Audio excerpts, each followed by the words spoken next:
which is off to my left. Oh no! And like I was recording, it's like these waveforms are really small. What's going on here? Dial it back a little bit.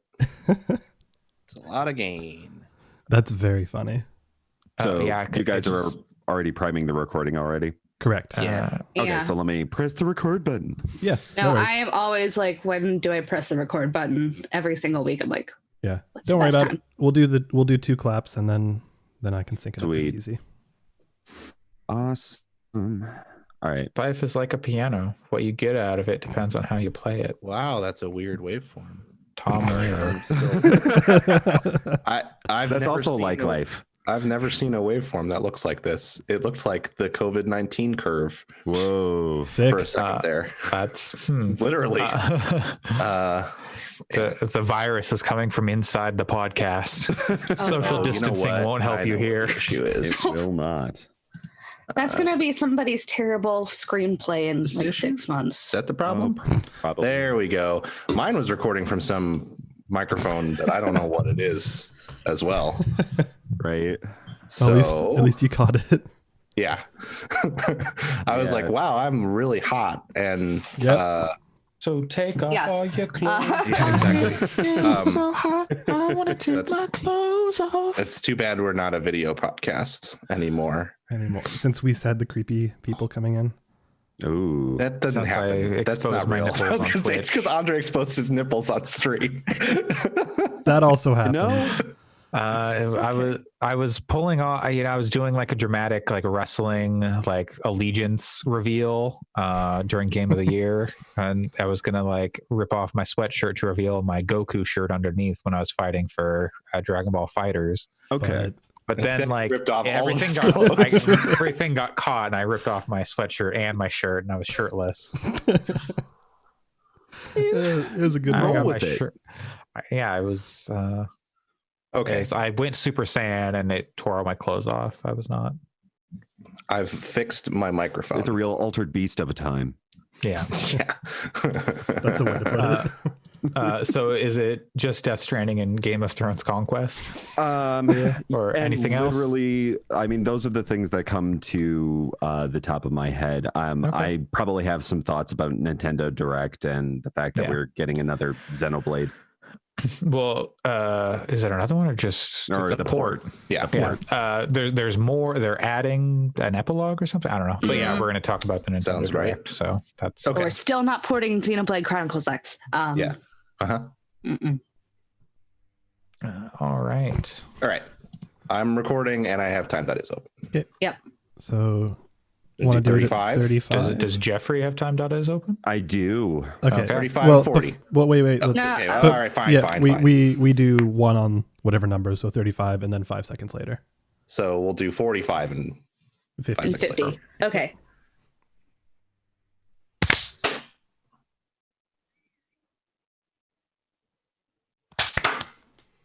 All right. Cool. All right. Crank it.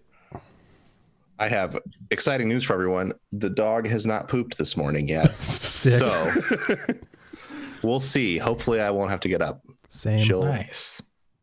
I tried to get her to go before I sat down and she would not.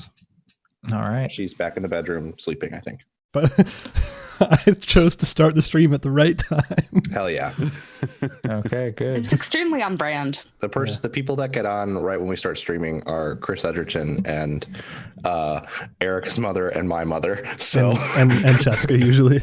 it's Jessica. So everyone is aware of Lucy and her poops. Maybe Erica's grandma is back because of social isolation. She's got a little to do. Oh, I hope she's so. Like, I hope check so. back in on them. Erica's mom does show up in the chat every now and again, so if you're there right now, hello. My Hi. mom frequently hangs out in the chat, and I'm sure she's doing so this morning because she doesn't have anything else to do. Yeah. Boom. All right. Okay. But it's also fine because she's listened to a lot of our episodes, and so is aware of the content of this podcast. Oh, Jeff, before we start this, I should ask, do I have your consent to post this episode on Pornhub? Because that's one of our main platforms. We do have quite a following. At least we get a lot of views. We for some do. reason. I mean, sure. Okay, great. It's just the 10 and audio 3/4 version, so- inches is our biggest success there. Yep. No, yeah, 10 Okay. and 3/4 inches is pretty good. And the other one is, do vagina have bone? That one is doing pretty all right. There's one comment on one of the episodes, which is just, why is this here? Yep. Questions. So, yeah. Do we have It's a any question we can't subscribers on answer either. Pornhub? We have 2, I believe. Give me a sec. Oh my god. Nice. I made the mistake of almost checking this at work many times. I'm pretty sure I've checked Oh. it in incognito tabs at work. We only have 1 subscriber now. Oh, I'm doing something wrong. Get that SEO. Maybe if we do a cross promotion with Pornhub, we can. Oh god. Our subscriber, their profile picture is just boobs, just straight up. Isn't that how it works? Yeah, All right. Well, is everybody ready? absolutely. Yep. Yeah. All right. This date is wrong. You're right. It is 28th. Yep. Maynard, Tool, Schism. All right. That's the only Tool song I could think of. All right. Hello and welcome to Gaming Fix episode 114 on this March 28th, 2020. I am your host, Andre Cole, aka your partner's favorite work from home tip. I am joined today by Pat. That's there's so much depth to that one. Exactly. There's a lot of depth to me. Joined also by Alyx. That's just existential despair. That's, Is of our it, times. sometimes I mean, it can anymore. help to take a moment to just scream, let out a guttural grunt with your frustrations. It is 6:20 working a.m. and from I live in an home, you know? apartment. You can do that at home. You can't really do that at an office. So Well, I do have a mouth, so I can scream. Oh, good for you. Also, Allison. Hi, live from my parents' house, you know. So like Trust a me, I millennial wish I should was be. live from my Yep. parents right now. And joining us this week, we have a special guest, Jeff Davis. Yay! Yay. Happy to be here. Gotta do the Animal Crossing clap thing. Oh, yeah. Animal Crossing clap. You can't see it, but it's very frenetic, and Yeah. my camera is heavy. And you don't really have Jazz fingers. No, so you have just to go- slam your fists together. No, but your fists don't actually contact. So you just Pick it go, up. and then there's like somehow noise comes out. So Yeah. this is like You're real slamming- shake kind of thing. slamming air together. It's invisible symbols. Oh yeah, I like that. So I don't know. We there's a lot to talk about this week. News, games are coming out again, people. So many games For like a month, and then they aren't coming out again. Maybe ever again. You know what? The games that are coming out, they could get us through a while, and you know. And games that have. I come know out. I have a big enough backlog to get me Yes. through this. I could open a new game in my Steam library every day and play a new game for like, I don't know, 4 years, something like that. Oh, There's a lot of games in my Steam library. something like that for me too. Yeah, and one of my impulses right now with everything that's going on, and my state has a current shelter in place stuff, is to go, I should pick up that JRPG. and then I'm you like, you hey, have to do the classic thing where you play it for 4 hours and then never again. Mhm. I've certainly done that, but That's like a special kind of hell. Like you keep starting a JRPG and playing for 4 hours, and then starting a new JRPG playing for 4 that sounds hours. terrible. No, but I mean, if you add up all the JRPGs over time, that's all the gaming you'll ever need. So, Jeez, you're right.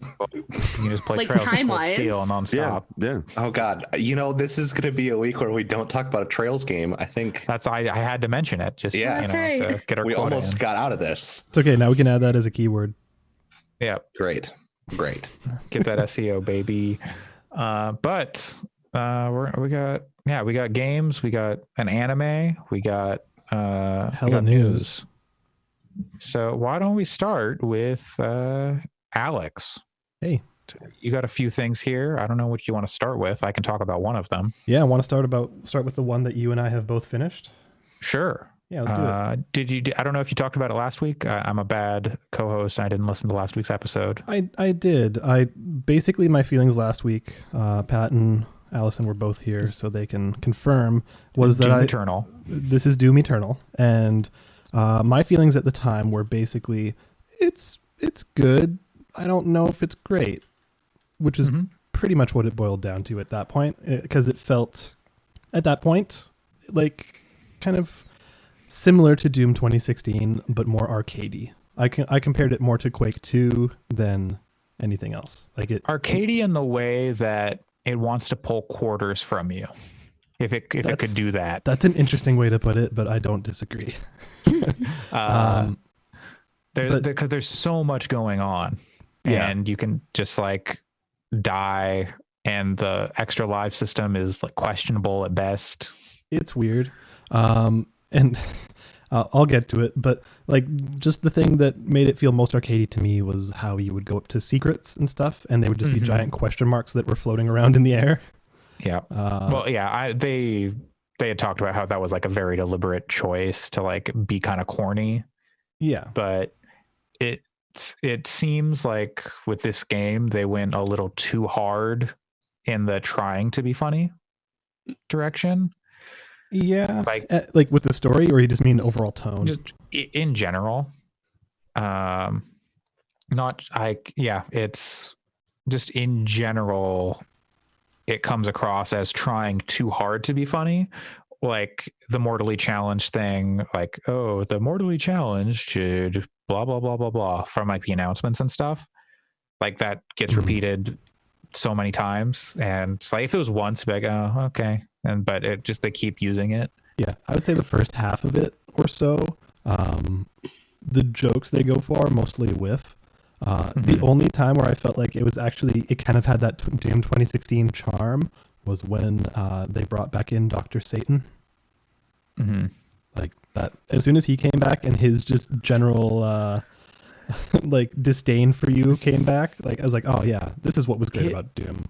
His disdain for Doom Guy is very good, but like his part in the story is so small, and you don't actually get kind of Doom Guy's disdain for him. It's very one-sided.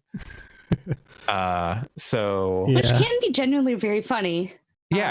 Just his complete disregard, like, I don't care that you're saying, oh, be careful with this power core, as the Doom Guy just like smashes it with his foot. That was like one of the highlights and early moments where you're like, oh, this game is just like taking the piss the whole time in Doom 2016. I think there are some great like little moments in Doom Eternal. There are like some moments where Doom Guy has to fire like some big guns, but like the safety's on or whatever, like the electronic targeting stuff isn't quite ready. And as the AI is like, okay, I'm booting it up, and the Doom Guy is just like hitting the buttons over and over, trying to get it to fire. I thought that was pretty good.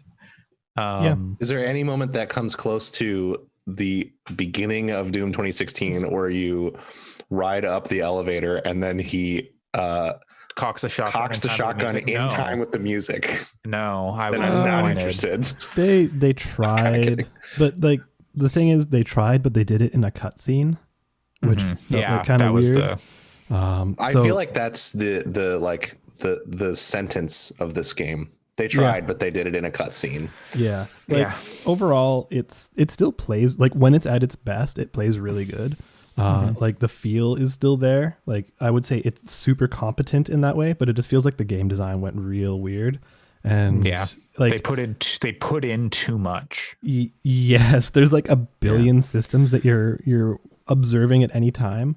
When I saw that this game had weeklies, that was when I was like, either this game is gonna finally be the cure for the Destiny issues that I have, or which I figured it wouldn't be, or man, I don't want to play this game. And I think it's probably the latter. Yeah, it's like Brutal Legend Destiny Edition. Like that was. But I love Brutal Legend.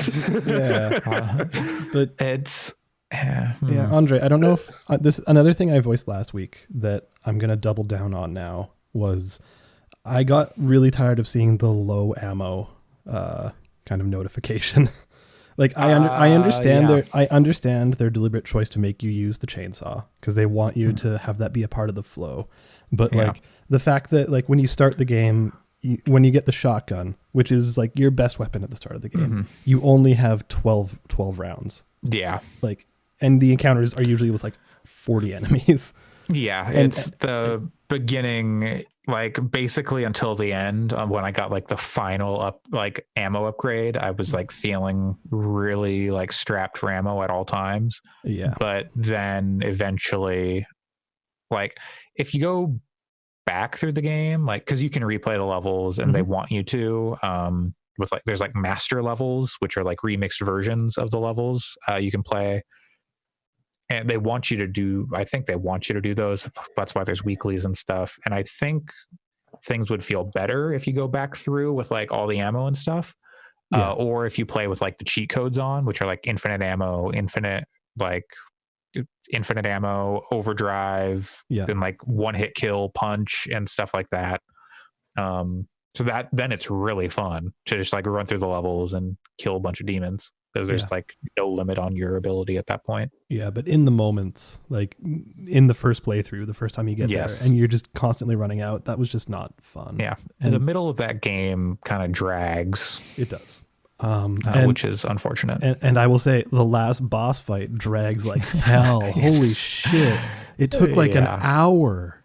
No, I didn't take that long. Like I'm okay, let's say half an hour. But like maybe it's that stage, it takes forever. And the problem wasn't that it was hard, it was that I kept running out of ammo that I could hit the boss with. For me, it was I couldn't figure out so the last boss, minor spoiler, is you have to basically hit like 8 different points on this big thing. Yeah. But I couldn't find like the 8th part on the last I phase. I was like, where am I supposed to be shooting? It is not clear. I basically had to just like poke at it with like my weakest weapon to see which part turned red. And I was like, oh, okay, it's that one. Yeah. So that was not great. Yeah.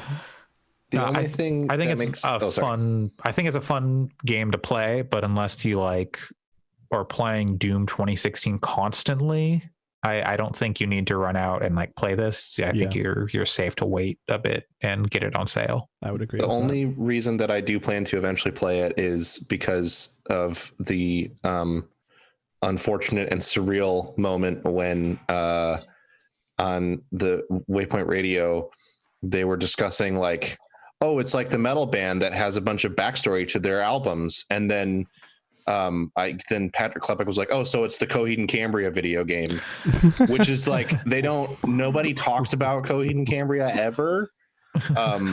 So it's whenever somebody mentions it on like a podcast or something, it's like, I get like sweats and like my heart rate goes up. So it's literally like catnip for you. So yeah, pretty much. So I was like sitting playing Animal Crossing with an earbud and listening to Waypoint Radio, and then they started talking about Coheed and Cambria, and it's because of the sheer terror that one of the people on the show is going to be like, "Oh yeah, that band, they're dog shit," and then I can't listen to that podcast ever again. Thankfully, on Waypoint they were kind and suggested that Coheed was a good band, but So on that note, what did you think of the lore stuff, Alex? Did you actually like take the time to read those codex entries, or did you just skip over them? I read some of them. I didn't read all of them. They were well written. Like everything. That's the thing about this game. Everything is well done. It's just I think they tried to do too much, and then they kind of they lost sight of what made it fun. Yeah. So sense. Like in Doom 2016. There was like the codex entries got progressively more bizarre, as like they were in like multiple parts. So like enemy ones would be in like 3 parts.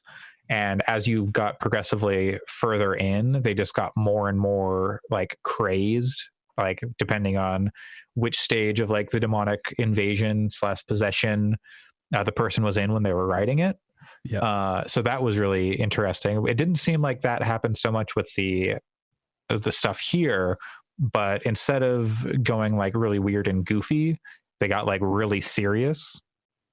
And we're like, no, here is the backstory and lore of Doom Guy and where the demons come from and like this other third race. And it like reading the Doom Guy's backstory was actually kind of fun. It's really stupid, but it's interesting. It does still have a lot of stupid, which is good. Like it's very high fantasy, like bordering on like Army of Darkness. Yeah, almost. Like not that quite farcical, but like I may end up just reading the wiki top to bottom to like get all the codex entries, because that stuff sounds great. Yeah, it does not sound like a game I will enjoy playing. Like minor spoiler here, but like one of the objectives that you get is blow a hole in Mars. And like when it gets to that kind of stupidity, that's pretty funny. But that's amazing. And I'm like, that's the one thing that's made me go, should I pick this game? The one thing you need to do in Doom Eternal is blow a hole in Mars. Yep. And it should be noted you're doing so with a giant like moon-sized BFG. Yep. Amazing. So it almost seems too much to me. Like it's very dumb. Yeah. And then this was in like the preview coverage stuff. Well, I know, but for listeners, this wasn't preview coverage. This was like what the E3 demo stuff was. He shoots himself out of this gun onto Mars. Yeah, he does. So like that stuff is like pretty good. It's just like a lot of the interstitial, like the cutscene story stuff they try to do is like my favorite kind of dumb in video games, and this is why 2016 managed to walk the tightrope, but it's like the scene in Halo 2. I think it's in Halo 2. It's in Halo 3. Finish the fight where he kicks the bomb. Exactly. Yes. That is my favorite, because when they wrote that, they were like, this is the coolest fucking thing anyone's ever done in a video game. And they meant it. That was like fucking cool. It is cool, but it's also stupid. Oh yeah. And that's my favorite, is it's like unintentionally pretty dumb, but also executed with like the clarity of purpose of someone trying to make the raddest shit in the universe. And so that's why sometimes when I hear things like he shoots himself out of a gun to Mars, it's like approaching Saints Row levels of sort of self-awareness that to me almost detracts from my enjoyment of those kinds of moments. See, I was just going to mention Saints Row, because like Saints Row is like very specifically, I mean, like it's the antithesis of what you're saying, Pat, but also I love that level of dumb where it's just like, the intentionality is like, let's go as far as we possibly can, which is fair. It's a preference thing for sure. I'm not necessarily saying everyone has to agree with me. It works here. I think it like doesn't quite get to what you're saying, because you don't expect this to happen, because the whole thing is like, okay, you're gonna shoot a hole in Mars so you can get down to Mars, and then they're telling you like, okay, go to like this transporter or teleporter to get down to the surface, and then you just like seat yourself in the gun. He's like, that's not a teleporter, what are you doing? So like the characters around aren't like, oh, go shoot yourself out of the gun. If they can affect guy is doing, if they can affect like a lack of awareness for what Doom Guy is gonna do, like they do in 2016, that's where it works. I think is the characters around him being like, what are you doing? There's just not a lot of that. Yeah, and that's when Samuel Hayden comes back, is when you start getting that again. Yeah. Which was when it got better. Anyways, I don't know. If I was reviewing it, I'd probably give it a 3 out of 5. Well, I'm going to write a review. I want to do some of the master levels and maybe touch the multiplayer. Even though I don't really care, but we'll see. Maybe it'll be really good. The multiplayer is the thing I care the most about, but I think I'm just going to wait for a sale. I don't trust you. You like so fewer things than I do, because you have so much more like concern for what you spend your time with. I'll do like whatever. Also, I'm sorry, I don't like The Crew 2, Pat. It's fine. You probably have better taste than I do, but look, if I want to drift some Nismos I wish I played more games and like dived into more things like you do, Pat. That's very sweet of you. But in the meantime, we have a new game from Alyx. Yeah. I've not heard of this game. Yeah, so I picked up this game on a whim. I had just seen it in the Switch eShop, and I was like, oh, this looks like a game. Because I tend to do that, where I'll just pick up video games without knowing what they are and doing no research. And when you saw it, did you yell? No, I did don't not. want to spoil the name of the I did thing. not know. I did not yell the name of this game, though that would have been an inappropriate reaction in some degree. But this game is called Stela with one L. And I don't have a ton to say about it because I dropped it after about half an hour because it's not very good. Oh. That's unfortunate. Just as a heads up, but it's basically reminiscent of kind of a Play Dead game. So it's like a Limbo or an Inside where you're on one plane and you're going from left to right, jumping and grabbing onto things. Except it's not very polished and also it isn't very clear with what it wants you to do most of the time. So, and I think on Switch, the quality might be significantly degraded from what it is on the PC. The Steam page makes it look very nice. Yeah, maybe it was just a Switch thing for me then, because on the Switch, it looks like crap. It might just be like stylized. Like it doesn't look like hyper sharp or anything. It just looks like the art is decent. Yeah, but like on the Switch, it was very aliased. Like there was getting a lot of artifacting, and it was just not the best in that way.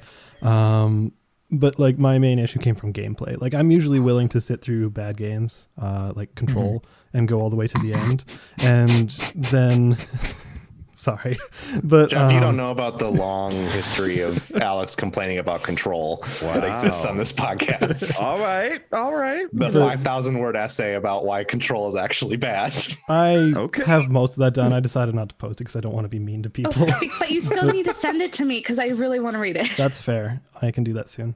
I think that game was number 4 on our Game of the Year list? Yep. And it should have been number 2. It is certainly number 2 in some way, but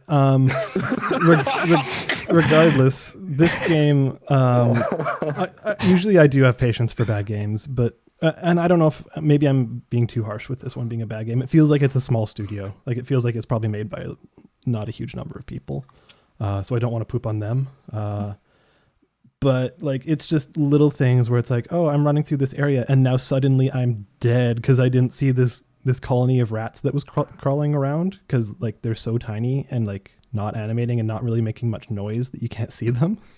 It's like, oh, okay, well, cool, I guess. So then you die and then the checkpoint is back like 20 seconds and it's just like you keep doing it and it's like, okay, I don't know what you want me to do. And that sounds like that JJ Mac game that I felt like I had a lot of the same problems with that and the bad controls.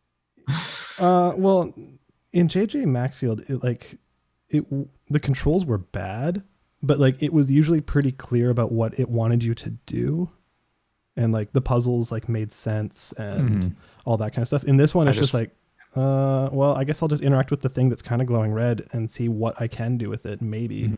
And then sometimes it just doesn't do anything, and then you die, and it's like, oh, yeah. And in the missing, you always knew where you needed to go. Like sometimes there were definitely puzzles, and there were definitely times where you're fighting against the controls. But this sounds like it'd be kind of excruciating to be like kind of designed to be, just not knowing what to do, but you just keep dying. That sounds really not fun.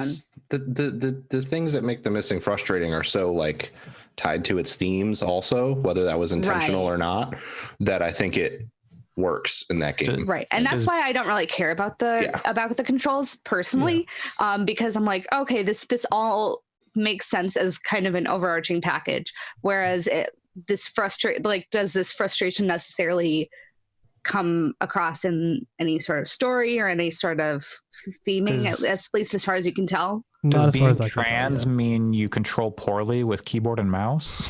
Is that what I'm hearing? No. Is that what the bad controls are meant to symbolize? I don't know. You didn't get far enough. Yeah.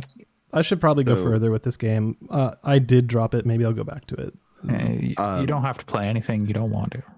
There's also a kind of answer question here. This is developed by Skybox Labs, and it looks like they're a sort of second or third tier developer.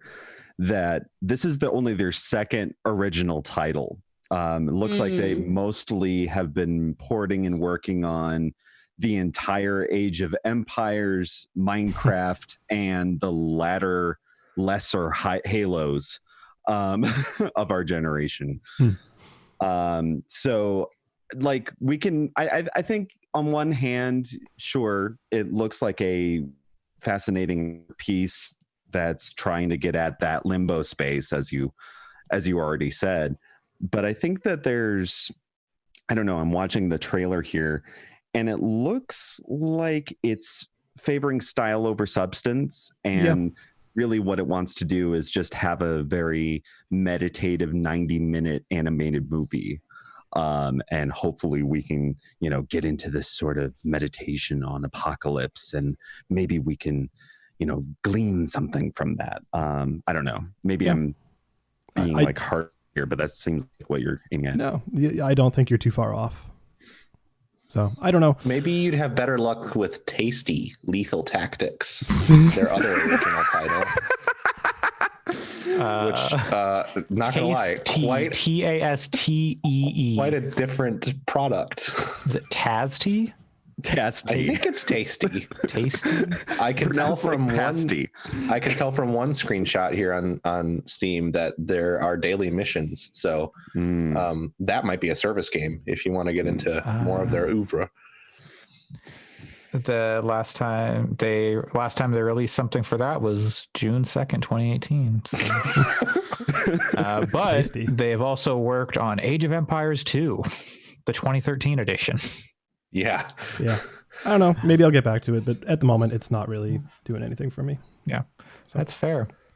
Well, I hear this next thing you brought is doing something for a lot of people. Yeah, let's get back to that. I need to step away for a sec, but we can get back to that.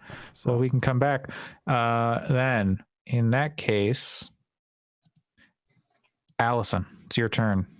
Yay. You brought a few things to us this week. I assume you brought one last week. Yeah. Okay. So do you want to talk about the new thing first?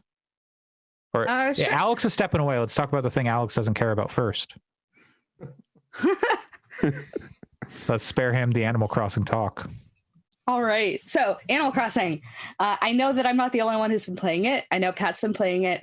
I know Andre just started. I have finished the first day. Why you're doing this to yourself? Because my girlfriend bought it. She was feeling sad. Is she at least the resident coordinator?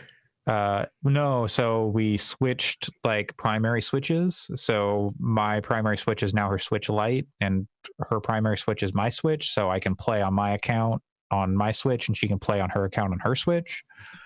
And we just need one copy of the game. But we can't go to each other's island and play together. We can visit each other's island, but we can't co-op on the same island. Got it. With one copy, which why are you doing this? But you each have your own islands then? Yes, we each have our own island. That's the way to go. I've heard that being player two on the same Switch is not enjoyable.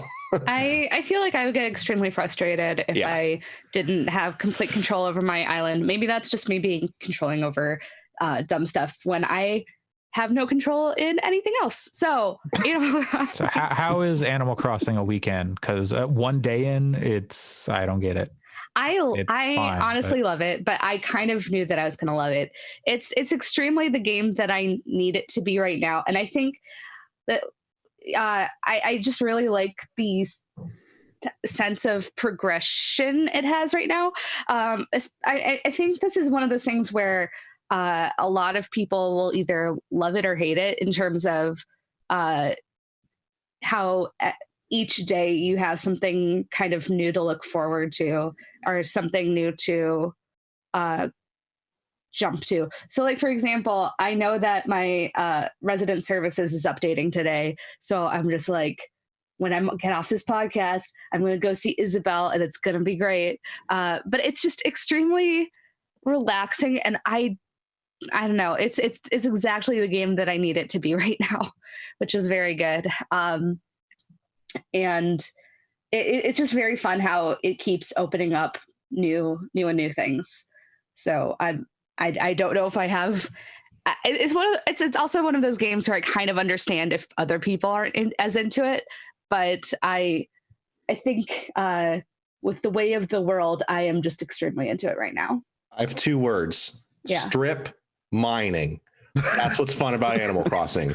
You buy a Nook ticket, it costs 2,000 miles. It takes you about 10 minutes to get 2,000 miles once you're set up and rolling. You go to an island, there's someone there who's like, I really like this island. It's great. I'm so happy I came here. And then you go, nice. And then you fucking ravage that place. You take every last piece of iron, every last rock, every last tree, every last fruit, and you just like sink the island into the sea and leave.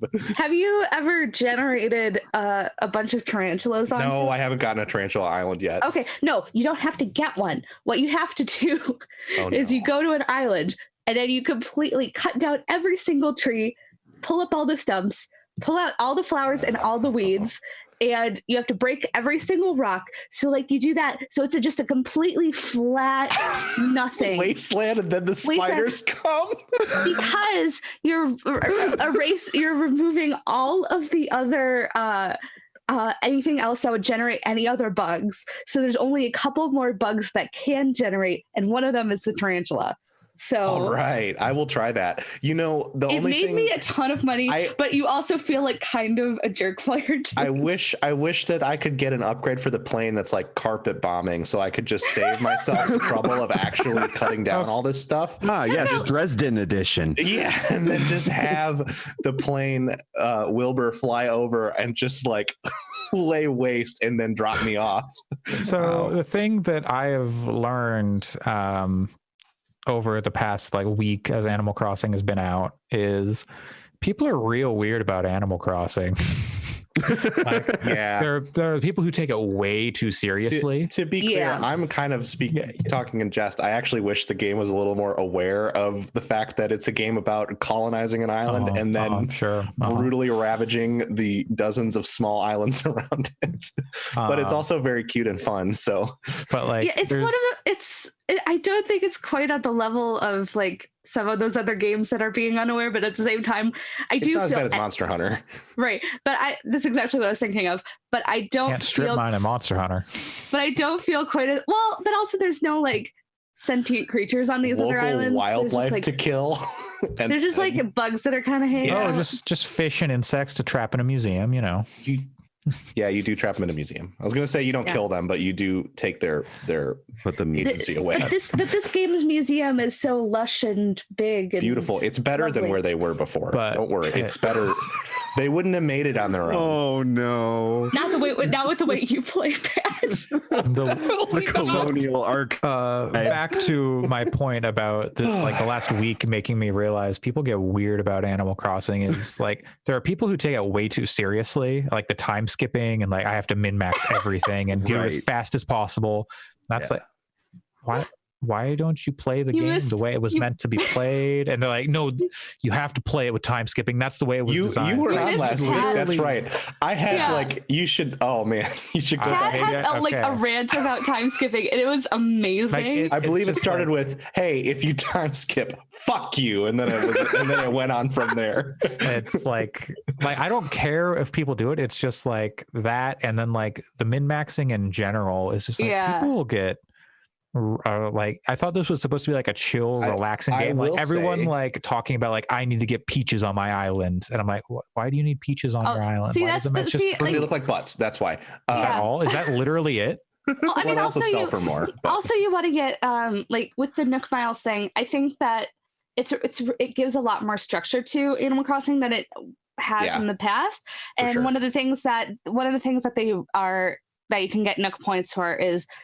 Each new fruit that you add to your island. So it rewards you for having all the fruits. Well, also it's the other thing about getting all the fruits onto your island is that it's an excuse to also visit people, and it's also an excuse to, kind of give you something to work for. So that's the other thing I kind of like about this in particular is that they really want to give you a lot of stuff to work for, so that you always can kind of, it's always very much, you can go at your own pace for it. But I feel like every day that I play it, I'm like, okay, today I want to do collect this amount of stuff. I want to pay off this debt, which is, fun. I'm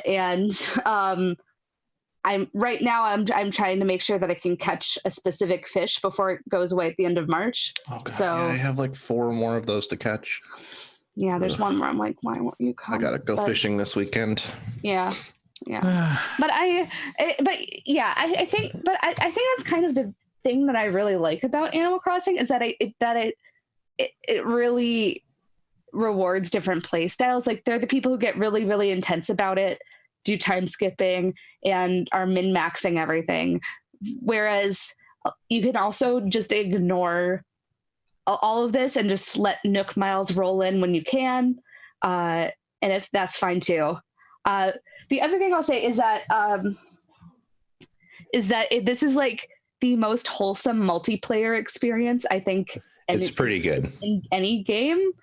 Like there's been stories coming out of, because of various social distancing, people having like birthday parties and like even a wedding in Animal Crossing. And I'm like, it's so cute. Hey. My sibling and I were playing it, and we were visiting each other's islands, and we were just like taking weird pictures in each other's museums, and it was just like, it's very sweet. And I saw a streamer that I follow played a big game of hide and seek in the museum on stream, which sounds very fun.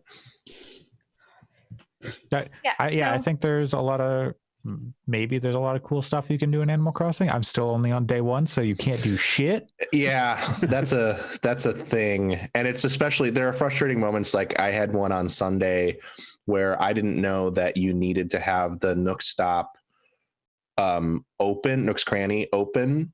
It's called Nook's Cranny. It's weird. I said Nook's Cranny. I said, I need to get Nook's Cranny open. And my partner was like, excuse me. Hey, it's been called that for years. Yeah, I know. You and I know that. You're just new here. Anyway, I needed to open Nook's Cranny in order to get I didn't realize that was like the requirement for the turnip seller to come to town. Yeah. So like, I was a day off, so I didn't get to buy turnips on Sunday. Me too. And that fucking sucked. Me too. Like, and I'm just like, it should be nice if I mean, my island has had shit turnip prices this week, so it's probably ultimately saved me. But yeah, it's that some little stuff like that early on is definitely frustrating. But I don't know. Once you get a few days in and you're in the sweet spot of like, there's more to get, but you have all of the services to be able to kind of play as long as you want to. I think that's when it really starts to sort of take off. Yeah. I personally don't really mind the kind of slow start, because I think that it really that kind of feeling of it progressing every day is really appealing to me. But I totally get that it's not for everyone. Well, like the first couple of days when there was not that much open, I just did a lot of fishing and a lot of bug collecting so that I could be like, so that my museum would be in tip top shape. And what I've come to find for like the way that I tend to enjoy games is, and I'll talk about this a little later too, but like I like complex games that require a lot of explanation, but I don't enjoy playing through opening bits of games where there's like lots and lots of tutorialization and lots and lots of exposition about the things that I'm going to be doing. It's fine if it's a narrative heavy game, but the thing with past Animal Crossings, and we've talked about this this is part of why I have a hard time with Stardew Valley, is there's such a long, to me, there's such a long ramp typically between starting the game and being able to actually like start playing for real. Like, I probably just need you to give me 1 page of information about how the game works, and then I can figure the rest out from there. Whereas with past Animal Crossing games, part of my frustration has been like, okay, well, you start the game and then you talk to this person, you talk to this person, and then you're eventually in an hour in, maybe you finally have your like home loan ready to go. But then there's another hour of mechanics you have to kind of learn about. before you're sort of set loose. And I think one thing that the slow start in New Horizons does is it doles those things out slowly so that every day you spend like 5 minutes learning about something and then you're free to do whatever you were going to do. And that was very successful for me in those opening days because it felt like I didn't have to sit for ages and thumb through dialogue that was like cheekily explaining mechanics when really I just wanted to like go and fish. And so I think that was a positive thing for sure. Yeah, and I just personally like the that feeling of when I get up in the morning and I'm like, oh yeah, it's a new day in Animal Crossing. I get to do something new today, and I don't know that it's. I don't normally stick with games that are kind of like a daily, checking things daily. That's not normally how I play games a lot, but this I'm definitely like every new day I'm like, oh yeah, it's a new thing. So. That's what been if fun. Animal Crossing had a season pass? I don't think we'll have to say what if for very long. Oh God! I'll buy it, but not be happy about it. It'll be called the Nook Pass. Yep. Tom Nook will introduce you to an exciting new business venture of his. Well, you just need, but instead of paying off it off in bells or miles, you need $20 real. Do you exactly think they do like expansion type stuff? Like here's like a $30 expansion to this game. Almost I doubt assuredly. I think they'll do a pass. I don't think that they didn't do stuff like that in. But they also didn't have the infrastructure. They also didn't do that for Pokemon. But yeah. No, but they did have a history of selling an edition of Pokemon with the basically what this DLC kind of accomplishes for the Pokemon Pass. Like the Pokemon expansion is in place of Ultra Sun, Ultra Moon, like that kind of the next game. So whereas like historically Animal Crossing, like they had a big update for New Leaf when they with the Welcome Amiibo update, but that was like a free update that they added extra stuff and added Amiibo support. Do they add new mechanics and like because they'll have like the seasonal like event stuff, but will they add like there's like new kinds of islands and like I don't know, you can turn your island into a metropolis. If I had to guess, I would say that they'll probably do a like $10 pass that has a bunch of cosmetics on it, and like you either redeem Nook miles to advance it or you do some set of objectives to advance it, and then they'll roll in some free like gameplay updates on top of that. I mean Nintendo isn't always smart about how they monetize this stuff, so maybe not, but that seems like the no-brainer to me. Rather than try to build expansions to create recurring revenue, like theme it around the major season over the course of 3. Like if you put out like a Halloween pass and made it run for the whole of October running up to Halloween, so that then you get a bunch of costumes and stuff, that kind of thing. That sounds like the events that they do during the holidays, which are free. Like I just think they're going to charge for them this time. We'll talk about but they're already planning one because we'll talk about more of the Nintendo Direct later, but Bunny Day is coming, and I feel like you could do like enhanced versions of that's kind of what I'm saying. So like you get the free version, and then you've got the like if you pay $10 you can get all these extra cosmetics.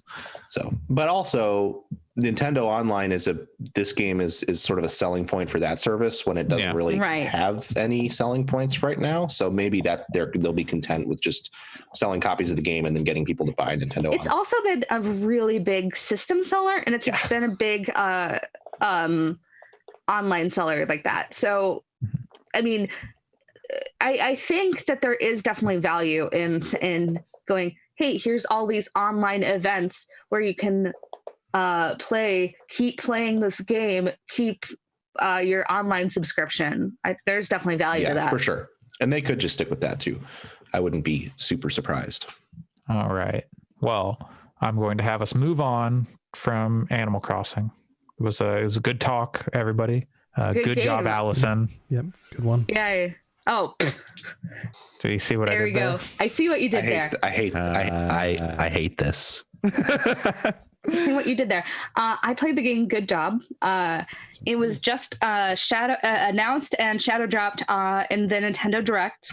Which And was also a surprise direct, unless you follow GamesBeat and Jeff Grubb, who was saying all along it's going to happen on the 26th. Who also said for like a month that a fake Sony event had already happened that didn't happen. So you can't really trust that man.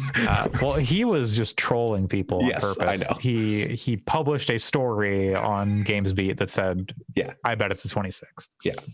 Yeah. Game looks cute. I don't think the PS5 is going to be announced in February, guys. Okay. Anyway, Good job. So good job. It's basically I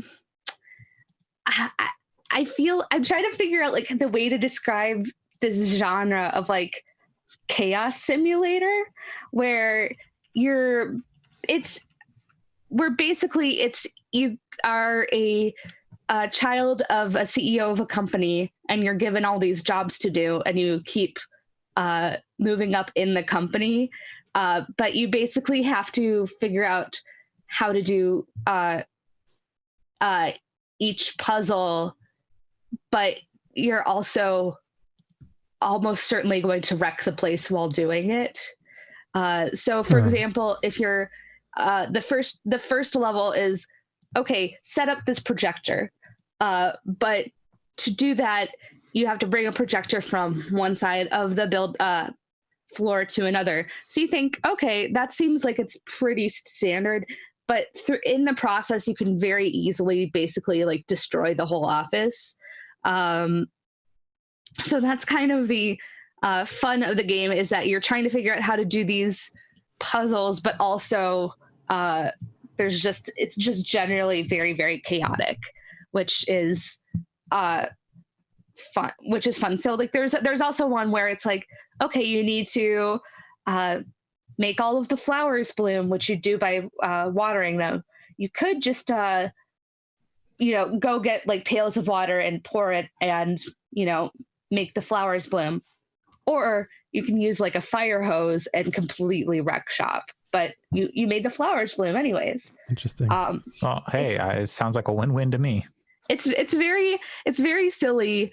And also it's very kind of physics based.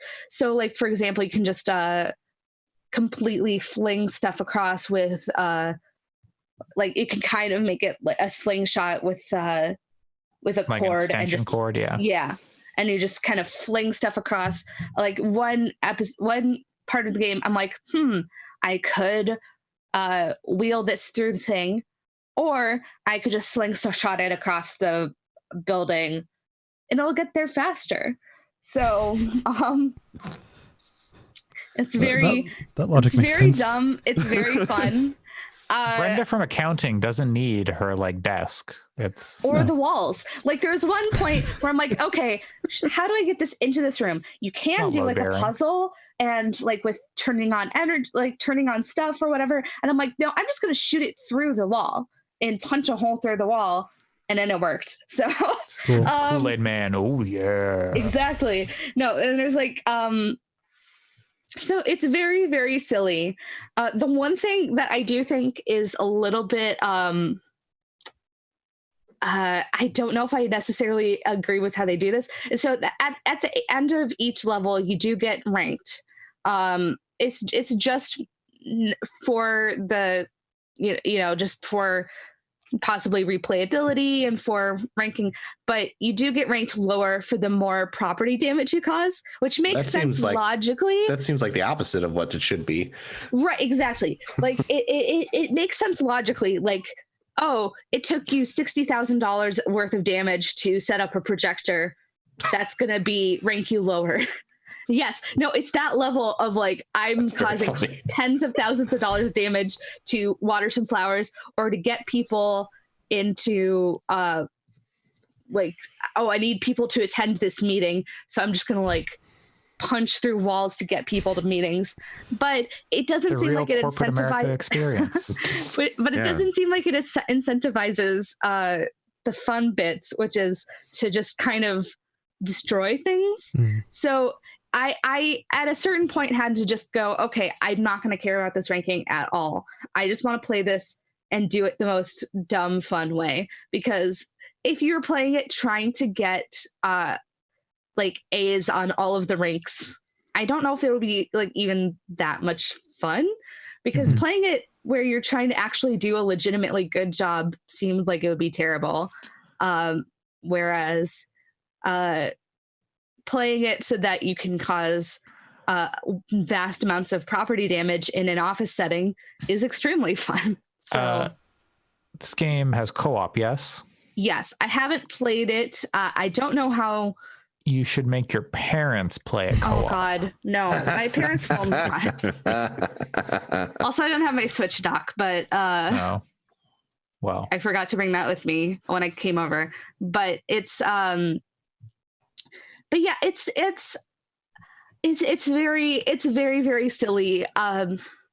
There are a couple of times too that the puzzles can be a little bit tedious. I mean, not very often, but for example, there's the like water all the flowers level, and there are like over 200 flowers that you need to water, and most of them are pretty simple and pretty obvious. It's just, but there was a point where it got to be like, I need to find 4 more flowers. I'm like, where were they? Where was that last flower? And I'm just like trying to water the whole place. And it doesn't, I don't know. I don't know if I necessarily loved the feeling of like frustration of, okay, where's the last one? But some of the puzzles can be quite good too. So yeah, it's it kind of sounds like it's scratching the Untitled Goose Game itch, but yep, exactly. As though you're playing like Todd from BoJack Horseman. That's beautiful. That's amazing. And I appreciate that. Yeah. So I think that I would say the way to play it would be to just ignore all of the everything except finishing the levels. You'll just still pass the levels. You just won't get a good rank. But really, you'll be having a lot more fun. And I don't think I'm only about I'm only like a third of the way through, I think, based off of the levels that they've shown. So I don't think that this exists, but if there should be a mode where you have to cause as much property damage as you physically can. Like the fact that it's not in there is exactly. Like, you need like a burnout absurd. Crash mode, but for destroying an office building. Exactly. And the fact that it's not there is disappointing because I'm like, I just want to see how much chaos I can wreak over this entire office, this floor of this office. Maybe they'll do DLC. Yeah, that seems like a thing that'll have to come in an update if it's not already there. Or maybe once you beat it, it'll be like, okay, now you've unlocked the See, that's why I said I haven't beaten it, so I don't know necessarily, but that'd be very fun if that was there. But it's $20 on the Switch. I don't know. I feel like most people could probably wait for a sale, to be honest, but it's definitely if you want some goofy fun where you're destroying a bunch of stuff, it's good. Which DLC character would you like to see come in to wreak havoc? Like, I mean, Goose. Well, Goose, obviously, but like I'm also thinking like Doom Guy and Isabel as a pair, like coming in just destroying things. Ryu from Street Fighter, just do like the car beat up mini game. Yeah. Someone goes, "Oh, my desk." Exactly. That'd be beautiful. Or trying to think of like any fight scenes in movies where it take place in a office, but I can't. What, you mean like all of Die Hard? Fast and Furious. Sure, yeah. The Fast fight, and Furious. the fight with The Rock in it. Yeah. Edward Norton from Fight Club. Just beating himself up. Yeah, just beating himself all over the office. I have to go buy liquor because I have to take a shot every time someone says Edward Norton from Fight Club. Is this just a rule for life? Yeah, I have to. I missed that. It harms. I have to harm myself physically for for having to think about Fight Club. Going the penitent way. I see. Exactly. Fight Club is a good film. It is. Okay. Let's move on. That is an excellent movie. All right, we're gonna take a brief detour back outside the world of video games, but back to Alyx. Hey. He brought some scandalous stuff. I don't think it's that scandalous. I don't know. It's what I've heard about this show. So, I'm Children, cover your ears. Bringing another anime, which hasn't actually happened in quite some time on this show. What was the last one? I don't even remember. But I just saw like stills of. I'm concerned. Yeah. So this show is called Beastars. So it's kind of playing up Beast and Stars. And y'all have seen Zootopia, right? Yep. Yeah. So Zootopia, like if I was to describe that movie, it's basically people, but they're animals. Like, like they're people. Cops. Yeah. Like they're people. Not people. Yeah. Like they're people first. And then they're just kind of made into animals as kind of just a way to represent them. Their species don't matter that much. Whereas in this show and the manga and all that stuff, they are animals first, and then they're portrayed as people. So like all the things about them, their species actually come into play. So like if they're herbivore or carnivore, like their traits. So like the wolves have a lot of inherent stuff that like, they see the moon and they get like psyched, or like it relaxes them or whatever. And they have a lot of instinct. So like when an herbivore and a carnivore start interacting, like the herbivore might have like their instinct to run, or like just like they'll get scared. And like there's all these crimes in society that are like, this carnivore mauled this herbivore, and it's like this murder thing.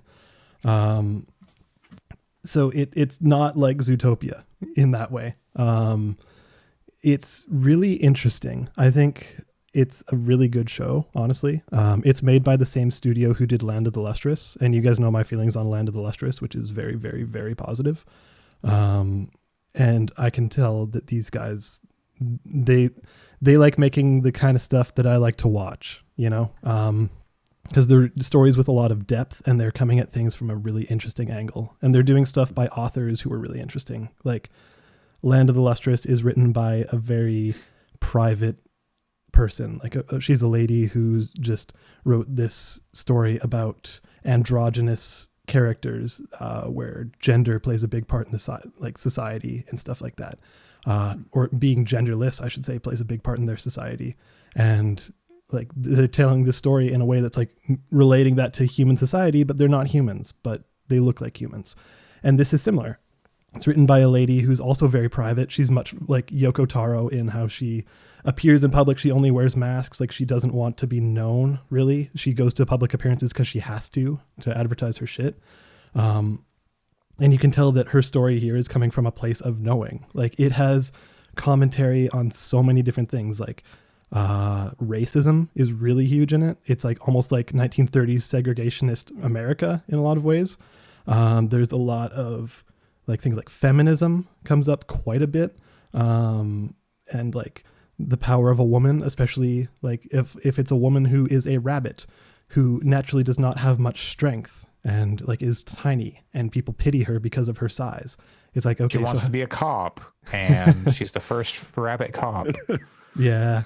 I think they actually have one scene with a rabbit cop in it. I think that's probably pretty knowing, but like they touch on a lot of subjects that I think are made much stronger because of the fact that they're not humans. Like if you saw it as this 7-foot tall guy, like just in a normal high school situation or university situation or whatever, and people are kind of like ignoring him because like, oh, he's big, he's scary, obviously, like that would be kind of eye rolling, and they would try to do social commentary that just wouldn't work. But here, because the main character is this 7-foot tall wolf who really wants to be kind to everyone around him, and he takes care of a little bug and like he likes his tiny herbivore friends and stuff like that. But everyone's scared of him just because he's a wolf. And then suddenly there's murders in the city. And because he's a wolf, people are like naturally frightened of him and like keeping away from him. Like they do a lot with social dynamics, but because they're animals, it is almost more relatable. So, and like another one of the main characters is a deer who, deer is a prey animal basically. And, he's portrayed as being one of the strongest characters in the show because he recognizes how everyone perceives him as weak. So he wants to push against that. Like it's really, really well done. I think it's probably, it only came out in North America in January, but I think it's probably my anime of the year so far. And I would be surprised if much went above it right now. So, well, it can also be your stage play of the year because there's supposed to be a stage production starting in April. I don't know if that's going to happen. April to May in Tokyo and Osaka. That makes sounds sense. like it does a lot of like Zootopia is enjoyable movie, but part of the problem for me with that movie is the way it kind of like it tries to like map the different animals to different, not just ethnic groups of humans, like social groups in general. And it's like it's sort of like, you could just have confidence in your storytelling and you don't have to like make it seem like these animals are like a specific racial group. That's where Zootopia kind of falls apart for me. And it sounds like maybe this is better about just using that space to talk about those dynamics without needing to map it to like human real life society, which is very appealing to me because I like the concept a lot, but was a little frustrated with aspects of Zootopia's execution. Yeah, I would say give the show a shot. It's on Netflix right now. It's 12 episodes.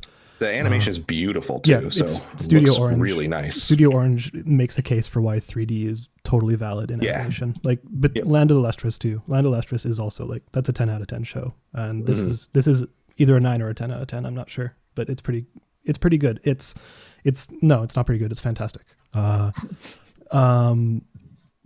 It deals with a lot of really mature topics. Just as a heads up, like there's a lot of talk of abuse, and there's a lot of things like sex comes up a lot, and like it's not a kid's show, that's for sure. Like, but it's really totally recommended, worth watching. And again, that's Beastars. Cool. All right. Well, now Convince me. They have been waiting very patiently this entire time. It is Jeff's turn to take us on a journey. I don't know where you want to start with this. So I'll go ahead and comment first because it was brought up and I was listening to Allison's really excellent unpacking of Animal Crossing, and good job. And I was thinking while I was listening to that Nintendo seems to be aiming to create games that almost hit satire but aren't. It's like they don't fully commit to the satirical in the way that we expect. I mean, Tom Nook, most of Tom Nook's lines that motherfucker. Most of his lines are extremely, they're aimed as a wink wink nudge nudge to the audience of going, hey, by the way, this is capitalist trash. But then on the other hand, the actual gameplay has you sort of complicit in the sort of simulated versions of historical colonial capitalist violence. And, it's cute and it's okay. And I don't mean to yuck anyone's yum here, but at the same time, it's just sort of like one of those sort of weird things. Look at Advanced Wars. Yeah, for sure. There's nothing advanced about war. Really, yeah. That's a really good example. I think Nintendo, more than any developer, Nintendo takes the we're not political stance. Like, they don't get out there and say, oh, our games aren't political, but I think they do their best to, like, we don't want to like rock the boat in any direction on any of this. We can poke fun at it, but we're not going to be like, oh, this is like, oh, the capitalism stuff is a joke. It's not a critique. So don't come at us with like we're capitalist. I don't know if that's successful. Oh, I don't know if it's successful, but I think that's kind of the tack they approach. Like they're, they don't have like all sides, both sides kind of approach, but it's very much like we are not pushing a political agenda in this. Even if like, some of the stuff they put in there is like, oh, haha, capitalism jokes.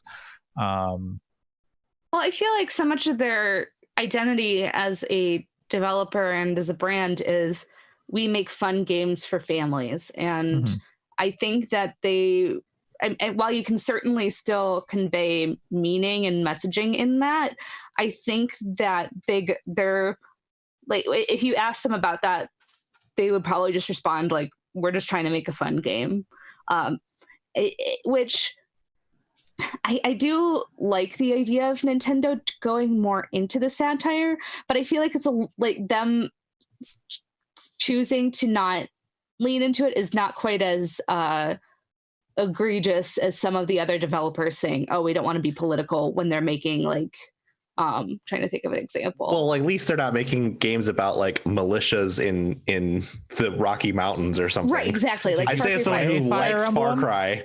I like Far Cry a lot because I like going around big open world environments and checking off checklists and shooting imaginary guns. But also, it's better than that. They're not like making a dark trailer where it's like London, the future, a post-Brexit world, and then the next week publishing a blog post. It's Mario. It's not political. Yeah, no, I think it's definitely a lot less egregious. I do think that the satire in Good Job, which is not developed by Nintendo but published by them, is probably some of the most explicit, because it is very specifically, you are the child of the CEO. The only reason you're here is because of nepotism and because of your privilege. Yeah. And the only reason that you can still keep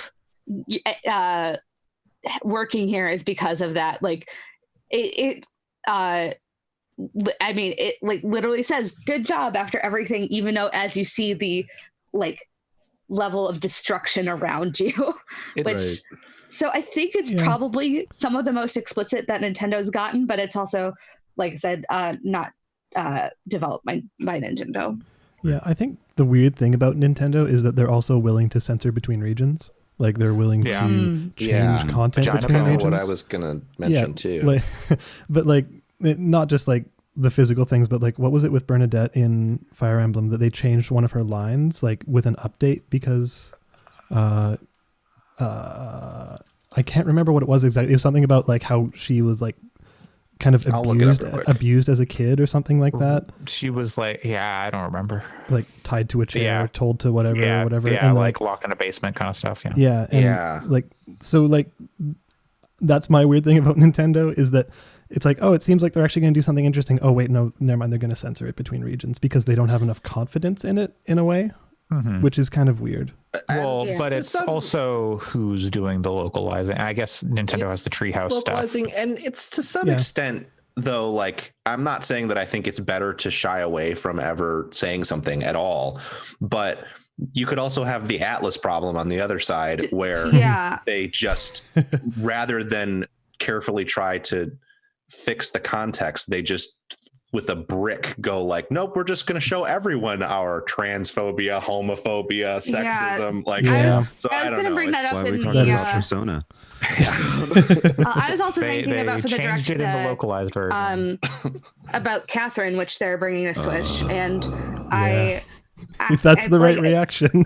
I mean, and I liked it a lot on PlayStation 3. I would certainly purchase it on Switch if it was less gross and transphobic. And and I'm like, it'd be nice if you localized it or at least like acknowledged fixing that, which I don't know if it's, I think that there is a balance there.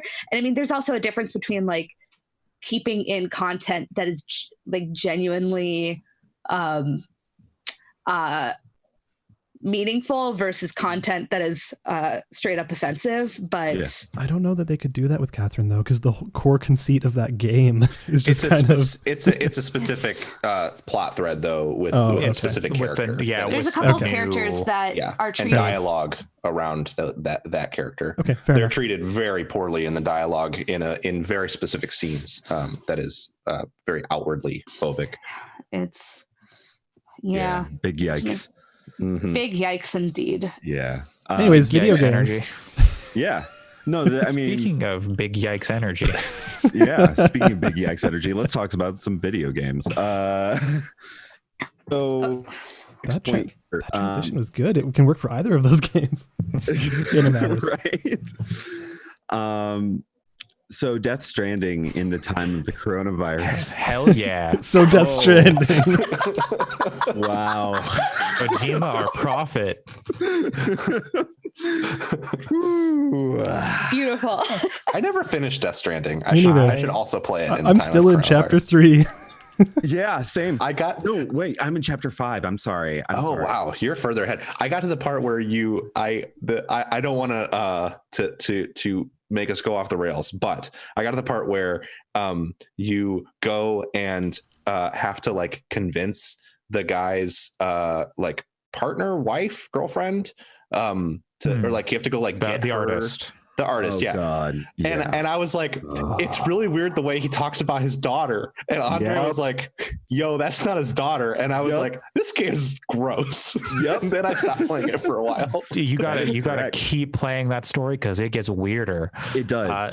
That specific side story. I got to the point where the girl was like, I need to see him one more time, and left. And I think that's the last thing I did. So the thing that frustrated me about that was I had a truck there and I couldn't put her in the truck. I had to carry her on my back and walk. This precisely. Yes, thank you. Why is this a thing? But I feel so vindicated right now. So how is Death Stranding in the times of let's our get back to your points of our global pandemic? So the thing that is interesting about playing in it is that there's reality where I order pizza or I go pick up takeout and I go, how cool would it be to have that little contactless thing where I have the shunt down machine and that kind of thing. And then on the other hand, I have my prepper friends because I'm from a rural part of Michigan. And of course I have prepper friends.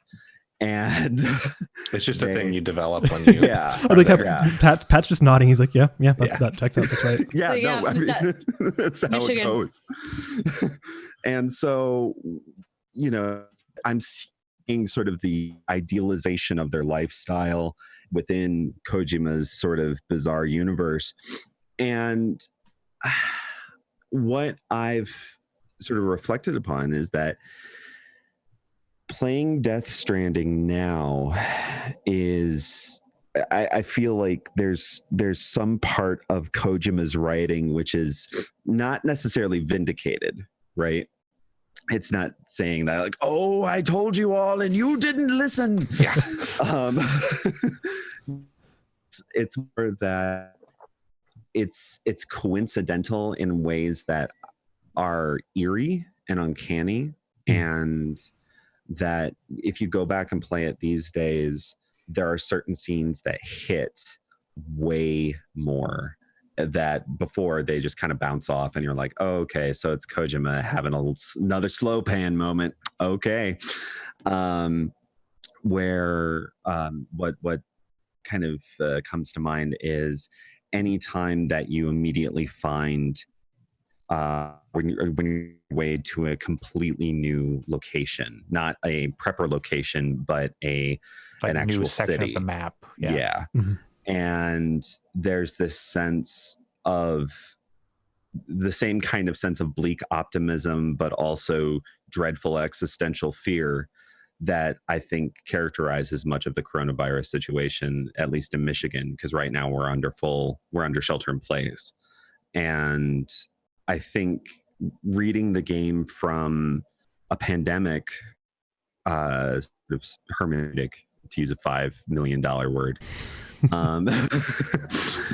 it it makes the game a little bit more alive and maybe makes me a little more forgiving of the Kojima moments, of which there are so many. I mean, you yeah, have there not are. yet begun to experience. So many. I mean, when I first heard the word "still mother," I'm like, oh my God, Kojima, what are you doing? What are you doing? I had a that's weird exactly- as I started playing this game and started getting into those moments, there was it's a very, I want to be clear that I had the same sort of cringe reaction of, oh no, what is this going to be? But there was a weird kind of like, I'm searching for the right word. It was like pleasurable in a way to go, you're going to do something really fucked up later, but not in the like, I enjoy awful stuff, in the way that's like, how bad is this going to get? Let's see. And it was a very weird kind of like, I want to see how terrible it is. It's like a self-Schadenfreude. Yeah, Kind of, but like masochistic Schadenfreude.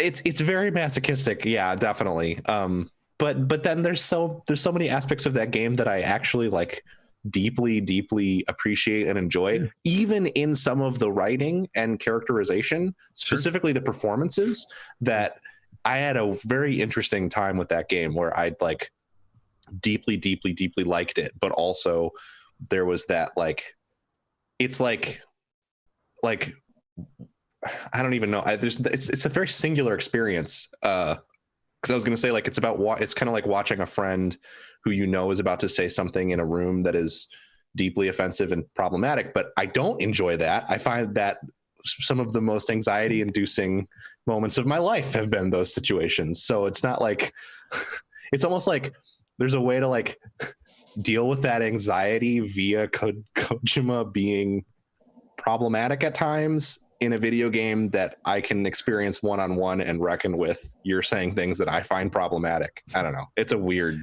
thing. There's a catharsis not just in the storytelling, but also in the secondhand embarrassment. Exactly. And of course, I wish that he just didn't do that.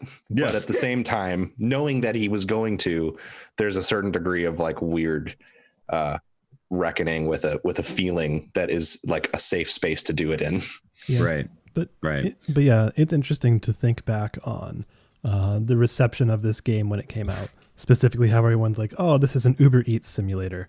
You know, like it's literally, "Oh, you're just being a delivery person. Why would that matter?" And now you're seeing the current situation where everyone's essential like, employees. Yeah, where it's literally the most appreciated, or should be the most appreciated people, are the delivery drivers and the grocery store workers. Like, and healthcare professionals. But yes, of course, I know what you. I know what you mean for sure. Like. But the people keeping like society together outside of the hospitals are the delivery driver, the service workers. Yeah, who for daily life kind of stuff. Exactly. So, yeah, it's interesting.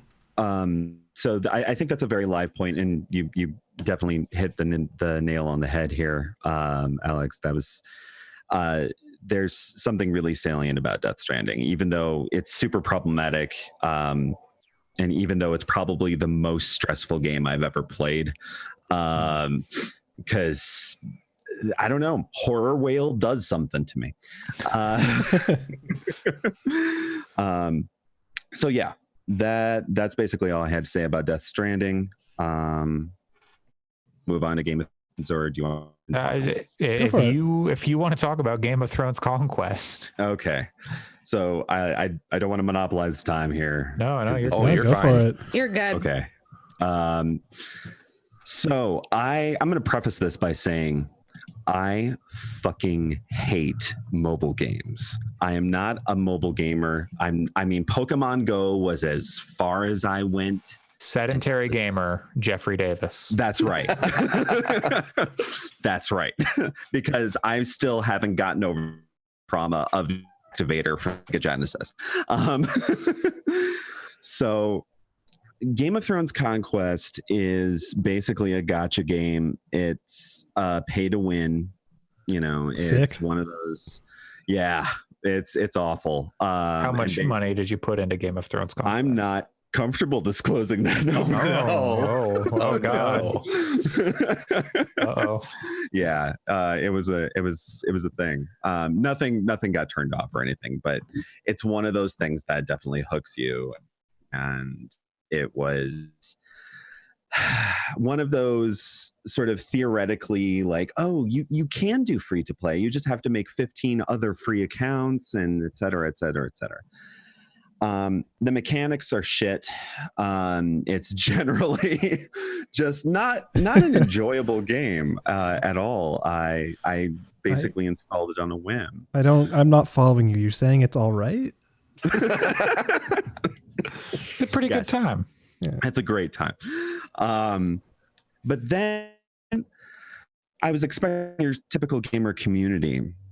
And then I got hooked into this particular alliance guild kind of thing.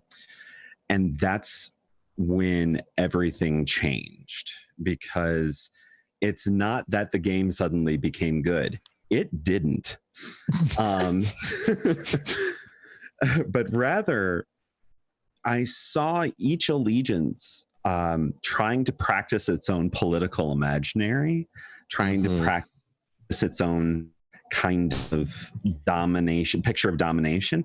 And all of this was relating to histories of interactions between players that were often going ignored and sort of trusted by other allegiances. And so full disclosure, so I teach over at a Big Ten Midwest college, and I teach philosophy. And so precisely this kind of like political activity is like, oh, what's going on here? This is exciting. I got to see, people try to come up with different governance streams, where most people would be like, hey, let's go watch a movie. So I started getting involved in this allegiance, and things became very hyper diplomatic and sort of subterfuge. And then there was, people sharing screen caps, people sharing different dialogues. And this held for a month until the leader of that allegiance ended up having to leave because of health concerns, and leaving us all twisting in the wind. And so, noticing that the community was still deeply dysfunctional, what me and a couple other people try to do is bring about a different political imaginary, even though we couldn't keep up with the spending. Because I cannot stress this enough, the spending for this game is monstrous. There are people who have spent 20,000 real dollars in this game. Yeah. And it's awful. Best value. Yeah. Like, I spent a maximum, I think, between student aid checks, $300 on just to get to where I was when I stopped. Right. And that was over a period of like 200 days, however many months that is. So I'm sitting here and I'm like, well, I can't beat them in combat. I can't get people to coordinate and stop being abusive. What do I do? And so me and a couple other people invented some storyteller characters that would relate histories to the communities, but these histories would be encoded in fable and in story. And the idea was that what it actually was the diplomatic intelligence that we had gathered in the first couple of months in the game, and then trying to deliver it in code to the entire kingdom, as it were. And it somewhere different. The community started to respond in different ways. It didn't become a not abusive shithole, because it still was that. It's a mobile game. It's a mobile game. But people started to respond to myself and other people in different ways, and it became a kind of tradition of story time every Friday or Saturday night. and people really enjoyed it. And it reminded me actually, Allison, of what you were talking about in Animal Crossing, where people, gaming communities create sort of sub games within the game and then figuring out how to community bond there. And I keep thinking back, maybe I'll write an article about this someday, but I keep thinking back about the political potential of gaming communities and solidarity and coalition building, and using those sorts of spaces as like exercises for how to build a coalition. But yeah, I don't know. It was a fascinating experience. Please don't play this game ever. You've played it enough for all of us. Yeah, I've played it enough for everybody. And but I think one of the key takeaways is that, you know, when you can't beat people and change the environment in the typical ways, there are others, and I think that's really kind of a neat takeaway from it. You can't win the game, change the game. That's right. I had a somewhat similar experience. A very good friend of mine was playing. I don't even remember what it was called. It was another one of those, and they were like in a fairly high position in this guild of players, and I was like, I've always been curious about how these games work, because they always just look like garbage to me, and I don't understand how there can be dozens of them that can sustain themselves like financially, and have so many people playing them. And it was definitely a very strange experience, and it was strange how seriously everyone took it. But what's kind of, and I'm not advocating for people to go play any of these games in particular, but the reason that I didn't stick with it beyond a couple of months was I went to, well, I could just be playing EVE Online instead. Yeah.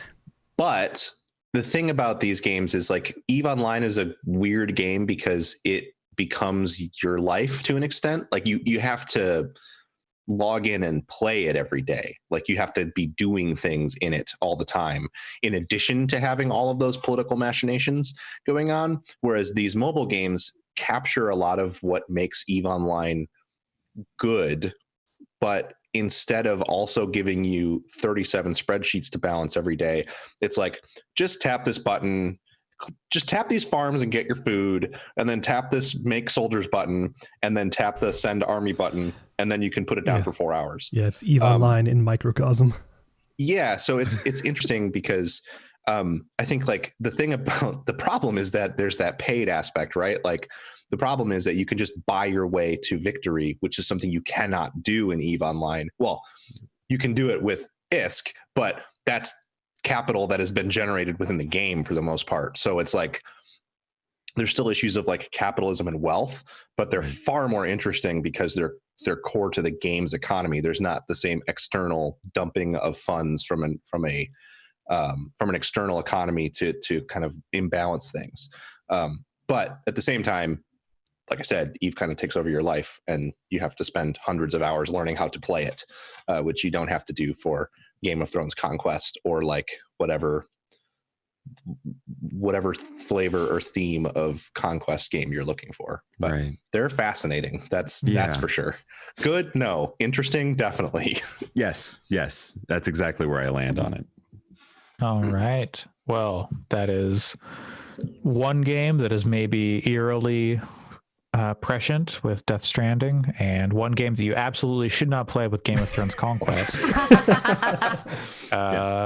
Moving on, Pat, I'm going to let you choose which game you talk about, because either one can lead into what I've got. So. Yeah. Well, let's start by talking about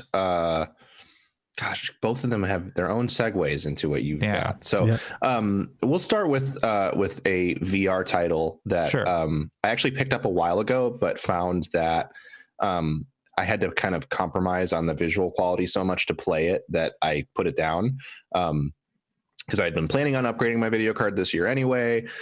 And then I was like, that's irresponsible financially in the times we're in. And then Newegg was like, but what if there was a sale, and also you didn't have to pay any interest on financing a relatively inexpensive piece of hardware for a year.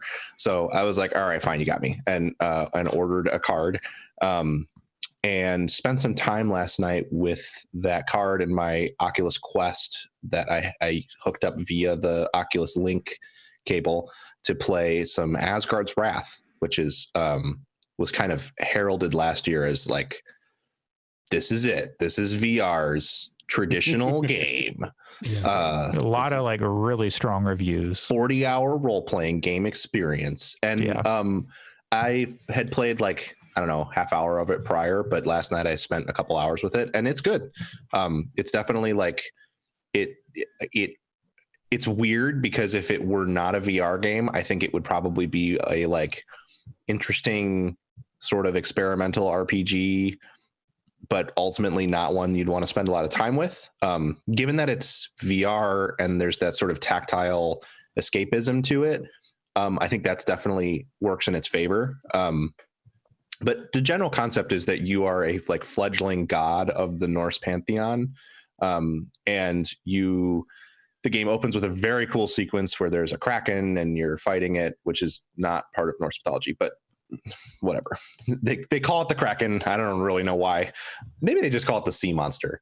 But you have to swing your VR sword at flying boats, and you have to grab these like giant lampreys out of the air and squish them. And it's very cool. Kiss? Can you, like, grab two? And I didn't try that, but you probably could. And then you end up under Loki's tutelage as this sort of like new godling, and he's reasonably well written. That's one thing that I think is surprising, is that the writing is fine. It's how like, similar to Tom Hiddleston does Loki look? So not, except they gave him the same helmet. That was their visual coding to say, you know who this character is because you've seen those movies, because by giving him the exact same helmet. So that was entertaining. Does the game come with a copy of Neil Gaiman's Norse mythology? It does not, although it does make me want to reread that, because that is a wonderful and ultimately much better representation of Norse mythology than this game. But it's fine. This game is like, it does a decent enough job. Like, it early on, you're like taken to Aegir's Hall, and like you meet Brock and Sindri and like all these characters that you know about from either playing God of War or, you know, watching Marvel movies. And it's fun. And then you kind of get into from there the core of the game, which is actually pretty smart and is very much the way to, I think it's like, it's interesting because like they're not going to be able to, unless they make a sequel to this specific game, nobody else can take this game's concept and really make their own, I don't think, without it seeming kind of shameless. But the idea is that you are traveling through this pretty enormous set of world maps that are the different realms of Norse mythology. You start out in Midgard, and there's this shield maiden who wants to kill Tyr because Tyr killed her brother, and she's a mortal. Sure. And so you kind of, I guess technically it's not consensually at first, but it quickly becomes, you quickly gain consent for like possessing her, basically. And so when you're kind of running around Skyrimming, you're possessing these characters, and she's the first one. There are others you meet in the different realms. And they have gear sets that you're crafting by picking up crafting materials in the world and stuff. And you're kind of moving through the world in a somewhat linear, so far anyway, it might open up, but somewhat linear progression, and going into different like tomb dungeon things that are kind of brief, got some environmental puzzle solving and some combat. And you're always accompanied by, and this is one of the parts that's cool and very unique for VR. You hold a button down when you're outside of the dungeons and kind of on the overworld, and you turn back into your god form, which is like just, you're like this ghostly, super big apparition. And so it kind of gives you the ability to look around the environment like it's almost like a map view, a very zoomed in map view. But you can also pick things up. So you can pick up like animals and squish them to death, and then you get crafting parts and things like that. That escalated. Yeah. But one of the things you can do that Loki gives you the power to do is certain animals, like the first one they give you is you pluck a shark out of the water, and then you hold your other hand up to the shark and you zap them into being as this like anthropomorphic shark person that is also like a rogue in the classic class D&D class sense, and their ability is that they can leap on cages that have corpses hanging in them and pull those cages down to provide a weight to like, which will then like raise platforms and stuff. Doesn't make any sense that would be the switch you need, but the point is these characters, these followers that you pick up have environmental abilities that help you with solving certain puzzles. The second one you get is you turn a sea turtle into this pretty badass like sea turtle lady, and she can put a shield in front of her to block jets of fire so you can walk past them. And it all works. That stuff all works pretty well. It's a little obvious at this point. I hope that later in the game it becomes more like you actually have to think about the puzzles. It's not just fire jet there, switch to turtle lady, go there, because that's kind of what it is right now. But I think probably because it's a VR thing and a lot of people aren't used to it. Like people who spend a lot of time in are used to it. I feel like a lot of designers are like worried about piling on too many puzzles too soon. Exactly. Perhaps. Yeah. And I think they do a good job of not making it boring, even though the puzzles are hardly puzzles. It's still like, it's still satisfying. So it works. It's a novel thing to actually be able to like, grab the thing, point and whatnot. And there's things too, like it's novel to be able to grab your sword off of your belt and stuff. And that's fun. So far, my only real issue with it is that the combat feels a little, I still have yet to play a VR game where the combat actually feels like kinetic. It still feels like this is an issue that Skyrim VR has, and I have enjoyed playing Skyrim in VR a lot too. But you swing your sword at the enemy, and then it takes a chunk off of their health bar. Like you're not like swinging your sword at them and like cleaving them in two. That happens, but it only happens the third time you swing your sword at them and their health goes to zero. Then it has like a physics-based like slice them apart. So you want Dead Island, but in VR? To an extent, yes, actually. Like that's and it does exist. Those games do exist. They're just different kinds of experiences right now. Yeah. This is Skyrim very much was not built for that. No, and this is very much built to be more like a Skyrim than it is like those. So sometimes it feels a little ridiculous when I'm standing there and like swinging the sword back and forth like this, because that's the most efficient way to deal damage to them is not to do a big wide arcing swing. It's to like slash back and forth like you're fencing or something, because have his touchdown approach. Exactly. Because then you like hit them multiple times quickly to take their life down. So the combat could be better, but it's still enjoyable. And if you want to kind of role play it a little bit, like I have a shield now, so I can shield bash to stun them and then do a couple of larger sword swings. And for all I know, it might be doing more damage when you do the bigger arcing swings too. So that stuff is fine. I have run into a couple of like minor performance issues, which seem very strange because sometimes most of the time it runs really, really well. And I have the card I got was a 2070 Super. So it's pretty solid. It's not the top of the line. And occasionally though, it'll have weird like load in hiccups that are a little frustrating where everything starts to like get very jittery. The nice thing about this game that it's helping me do though, I don't know if it would for everyone, but I used to have a really hard time with movement in VR games. It would make me really nauseous to like slide around. So I could do teleportation, but teleportation to me feels bad in like shooters and RPGs. It works fine in puzzle games, but that's mostly what I've done is played like atmospheric room-based puzzle games where I can teleport around. This game actually has smooth movement, and I've been able to slowly progress to now I can stand up and play it without getting nauseous for about an hour at least. with the smooth moving around and not and like it has snap turning, so you use the right stick and it turns you around, and then you use the left stick to actually move, and it's starting to work for me. So I don't know that it would be useful for other people to cure their motion sickness in VR, but it actually has done a lot for me. And it has the comfort options like tunneling, which is where they cut your peripheral vision out as you move, because that's a big one for people that helps. It has like the ability to turn off any sort of camera shake, stuff like that. So it's fun so far. It has a huge checklist of stuff to do too, with like side quests and crafting mats, and like there's side content to explore and things. So it seems like it is a very big thing, definitely.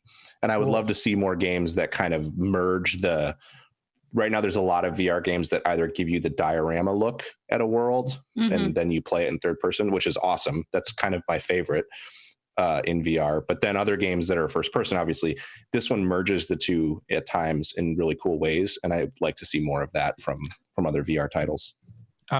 This game has the install size is a whopping 132.97 gigabytes. Oh my gosh. What? And I highly recommend, if you get it, that you play it on an SSD, because I have it on my data drive right now, which is a not a solid state, and I need to move it over today because it had like there was like a 1.5-minute long load time last night at one point.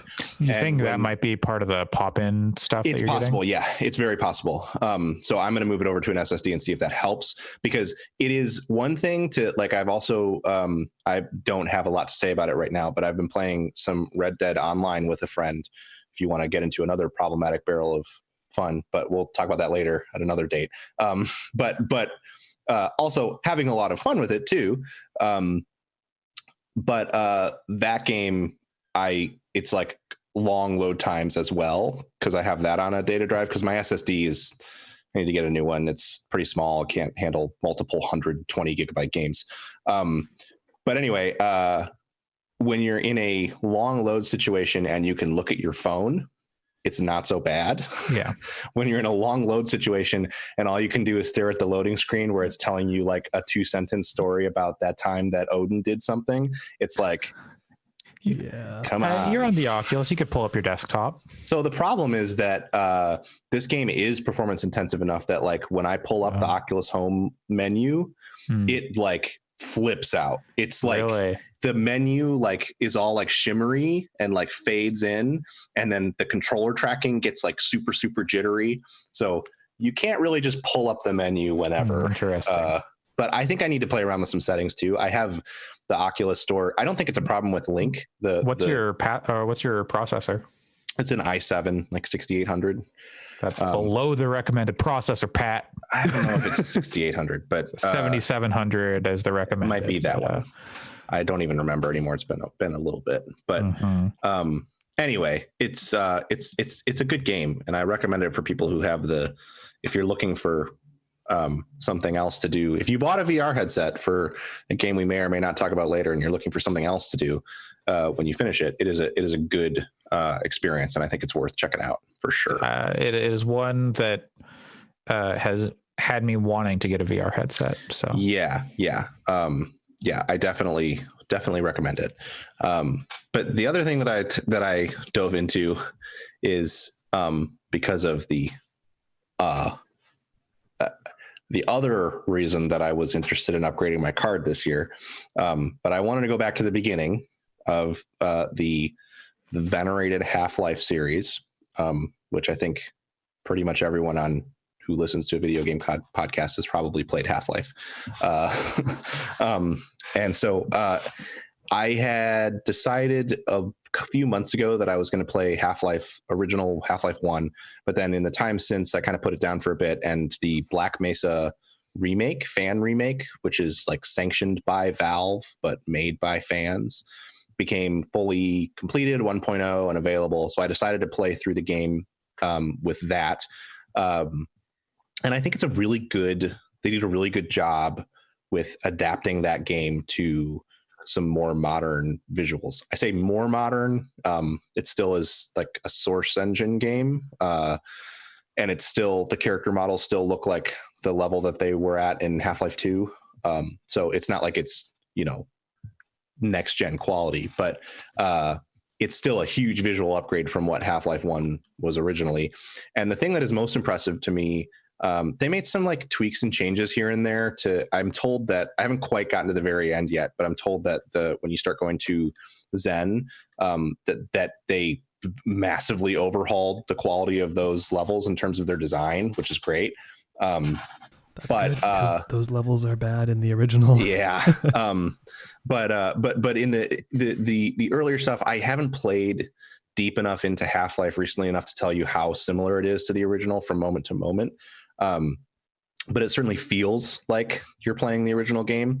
And what I think is most impressive is that for me, not source engine games. That's incorrect, because Titanfall is technically a source engine game. And Apex Legends. Yeah. Half-Life 2 in particular is not one of my favorite shooters from a like you click the button and the gun shoots stance. It's one of my favorite games because I think the narrative is outstanding. I think the characters are incredible. The characterization is incredible. The acting and everything, the writing, the world design, all of it is amazing. But like, I don't enjoy holding the mouse button down and shooting a machine gun in Half-Life 2 as much as I do in something like Titanfall, for example, really. And I don't know exactly what that is, but I know that it's definitely something that happened in the jump from Half-Life to Half-Life 2, because in the original Half-Life, I did enjoy the shooting quite a bit. And I think one of the most impressive things about Black Mesa is, despite being a source engine game that feels a little closer to Half-Life 2 to play in terms of the movement and jumping and stuff, they still managed to keep like the kinetic quality of the weapons from that first game, and they managed to keep the like differentiation between them. Part of the issue for me with Half-Life 2 is it feels like in that game the machine, I can't remember if it's like a SMG or whatever that you get, feels like a faster firing version of the pistol. The like effect of firing it looks and feels very much the same. Whereas in Half-Life, the guns tend to feel a little bit more differentiated. And they managed to achieve that with Black Mesa, despite being built on sort of the framework that Half-Life 2 is built on, which I think is pretty cool. Yeah. And then I would also say that the other like really impressive thing is some of the lighting work that they have done for Black Mesa. Like the geometry of the levels and the characters and stuff is pretty like, you know, mid 2000s, but some of the lighting work that they have done is incredible. Like it's interesting. I tried the Quake 2 RTX demo last night because that was something people were raving about for a while. I think I like the changes that they made to the lighting in Half-Life in Black Mesa more than the way that the RTX stuff affects Quake 2, which is saying something because Black Mesa is not using, you know, ray tracing at all. So definitely worth checking out if you were interested in playing the original Half-Life again. That game still rocks. The story is like, it's such an interesting, it does my favorite kind of storytelling, which is environmental storytelling. There's very little exposition in that game. It's all skulls and toilets. Yeah. Crowbars. My favorite kind of storytelling, skulls and toilets. Oh, yeah. The classics. I have questions, Pat. Yeah. I have questions. I mean, I'm kind of lying to you because I played Black Mesa like 4 years ago, but I think it's changed a lot. It's probably changed a lot since then. Yeah. Okay, so Black Mesa versus original Half-Life. Are there like 3 scientist models? I think there's like 4 or 5, but close. Okay, so that's an improvement. Is it do they all have the same voice? Yes. Okay, so that's good. That's the same as the original. Yeah. Is every security guard Barney? So this is one of the ways that the places that they drop the ball, I think. At one point, they don't really tell you the security guards' names. And at one point, one of them says, like, oh, something's up with Barney. Haven't heard from Barney in a while. Yeah, that's what it is. Haven't heard from Barney in a while. His debts must have caught up with him. And it's like, you're just trying to be referential and it doesn't work. Like there's another moment where you go down the bottom of this staircase that you don't actually need to go. It's sort of a side area, and there's graffiti on the wall behind a pallet that you can move that says your favorite environment environmental storytelling. It says the pizza is a lie, which was just like, come on, just Must you? ugh. So there's some of that stuff that's like trying to be referential that I think is not great, but it Perhaps so Portal is the worst periphery. thing to happen to video games in the past. It's so on the periphery that like you can ignore it entirely. It doesn't really. The soundtrack is by Periphery. All right, I wish it was by periphery, but also the soundtrack does pretty much like fucking rip. Like it's a lot of like, I don't remember enough of the original soundtrack to remember if they just like use the same music or not, but it's a lot of very like 90s industrial EDM stuff that's like and then like a lot of like Crystal Method sounding stuff that just like kicks in and you get the like that like really really really really evocative of like the Matrix and stuff like that as you pick up a rocket launcher and have to fight a helicopter. So it's a fun time. It's a fun way to revisit that stuff. I think the original Half-Life still holds up, and I don't know that I would say Black Mesa is like better than the original must Half-Life experience version. No, I think it's hard to. I guess it's probably half and half, right? Because like Zen sucks in the original Half-Life. So maybe if you could play that in Black Mesa, but play the rest of the game in the original, I don't know. If you had a 13-year-old cousin or something who had just been playing Fortnite and never really touched video games, Mesa. You would give them Black Mesa over Half-Life 1? Yeah, okay. Absolutely. I guess I'm just trying to say I don't think it's like for those of us who played Half-Life 1 ages ago, I don't know that Black Mesa is better, but it is certainly the way that I would hand it to people now, and I think it's worth revisiting now as its own thing. It doesn't feel 22 years old like the original. Yeah. The only thing that's kind of a bummer is that they and maybe they'll do this as a thing later on. I actually have a weird fondness for Blue Shift and Op4. Oh yeah, and totally. And they did not include those in this release of Black Mesa. So I will probably install Blue Shift and Opposing Forces when I am done with this and replay those. So I'll have a more direct comparison. Maybe they'll do it. It'll just take them another 20 years. Yeah.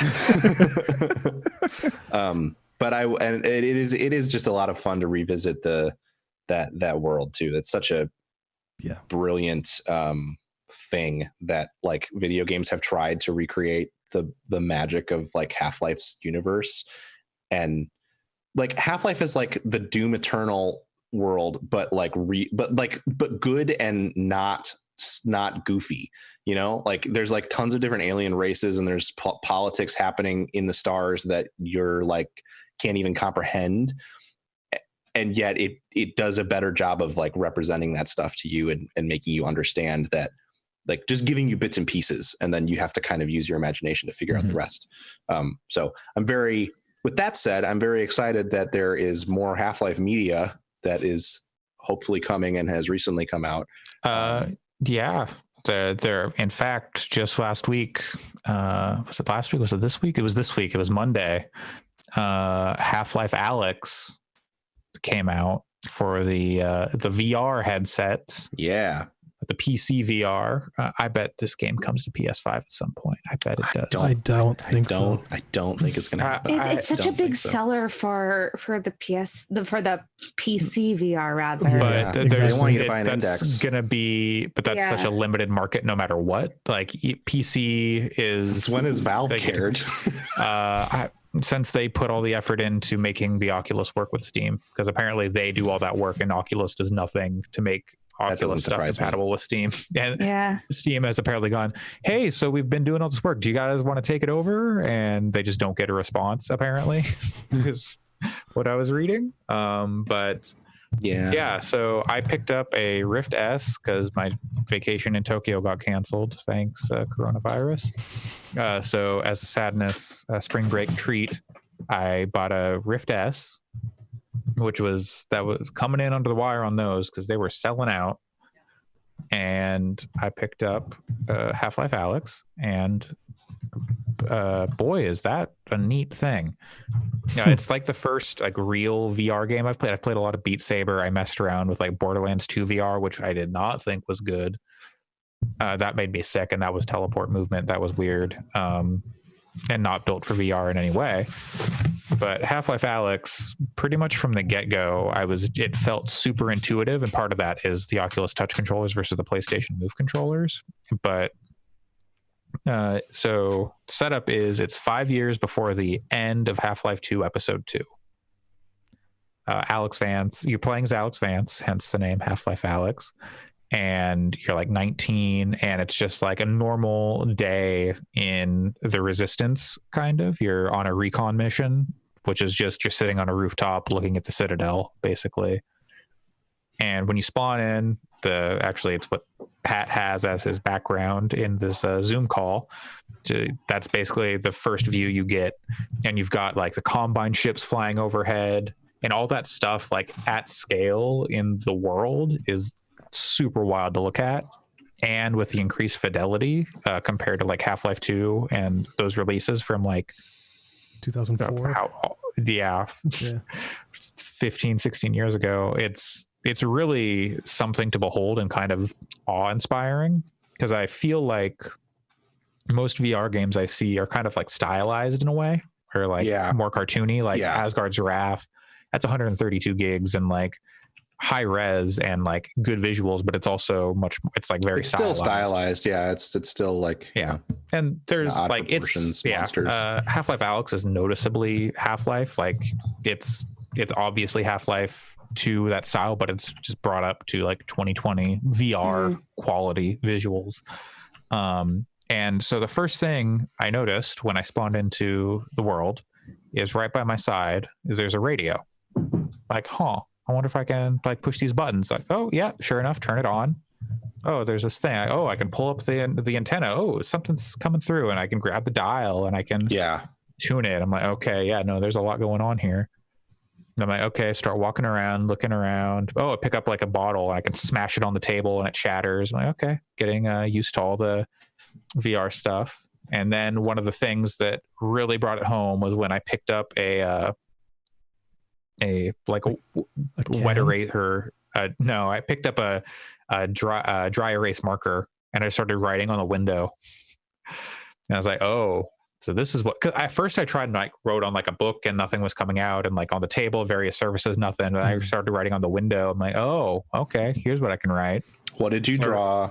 I wrote "fuck the police." There you go. All right, good. That's a good use. The Combine were raiding the streets. I was like, "Fuck the police." Good use of the marker. Sadly, I did not have the index controller, so I couldn't give the double middle fingers. So I just did like finger guns. Yeah. Have you seen the video that came out of some math professor that was doing full math lessons on that? I saw that. Yeah, so using the markers amazing. To do math lessons. Like, that's amazing. Yeah, and it's just like. Yeah, so as a first like true VR game experience, or first like of this kind, I've played other stuff in VR, but nothing like this. And like the fidelity is just really crazy. And so then you're going through your intro tutorial thing, and the setup is once again Eli Vance is captured. This man. I am once again asking you to rescue Eli Vance. This man cannot stay out of trouble. One thing that was funny in this scene, I replayed the intro twice, and there's like a paint bucket like right outside, and like I kind of toss it around outside. It's like, oh, there's paint coming out. That's fun. So the second time I played through, I dropped down into this elevator, open it, and there's Combine right outside, and they're like, hey, put your hands up. But as I opened the door, I just threw the paint bucket at them and it like bounced off. Sadly, no damage or anything. They weren't like, what the fuck, and shoot me. But it did feel pretty good, just like throw a paint bucket at a Combine soldier. That's funny. That sounds fun. Did they ask you did they ask you to pick up a can and put it in that bin? No. That would have been very good. They should have done that. It would have been perfect. I have one important thing I forgot about Black Mesa that'll only take 2 seconds. I can't remember if this is in the original Half-Life, but in the very beginning, you go into a bathroom at one point in Black Mesa, and there's a guy in the stall asking for toilet paper. Yes. And then you can pick up toilet paper and hand it to him over the stall. And I forgot if that was in the original Half-Life or not, but it's very funny. You can't hand him it. You can't hand it to him, but it is in the original. Yes. Yeah. So you can hand it to him in Black Mesa because it has all of the physics. That's nice. Stuff. You can even you can even like throw it over the stall if you want to. Well, anyway, that actually is a good segue into what I think is kind of my favorite part of Half-Life Alyx, which throwing is toilet the paper. toilet. Yeah, throwing anything and everything. Actually, so kind of the main gimmick is, I don't know if it's the main gimmick, but one of the thing that I'm enjoying is the rustles, which are the gloves, which kind of take the gravity gun stuff. But they're like, early prototype gravity gun things where you point at something in the world and then you can flick it towards you and then you can grab it in midair. But if you don't like push the button, if you don't push the button, you won't grab it.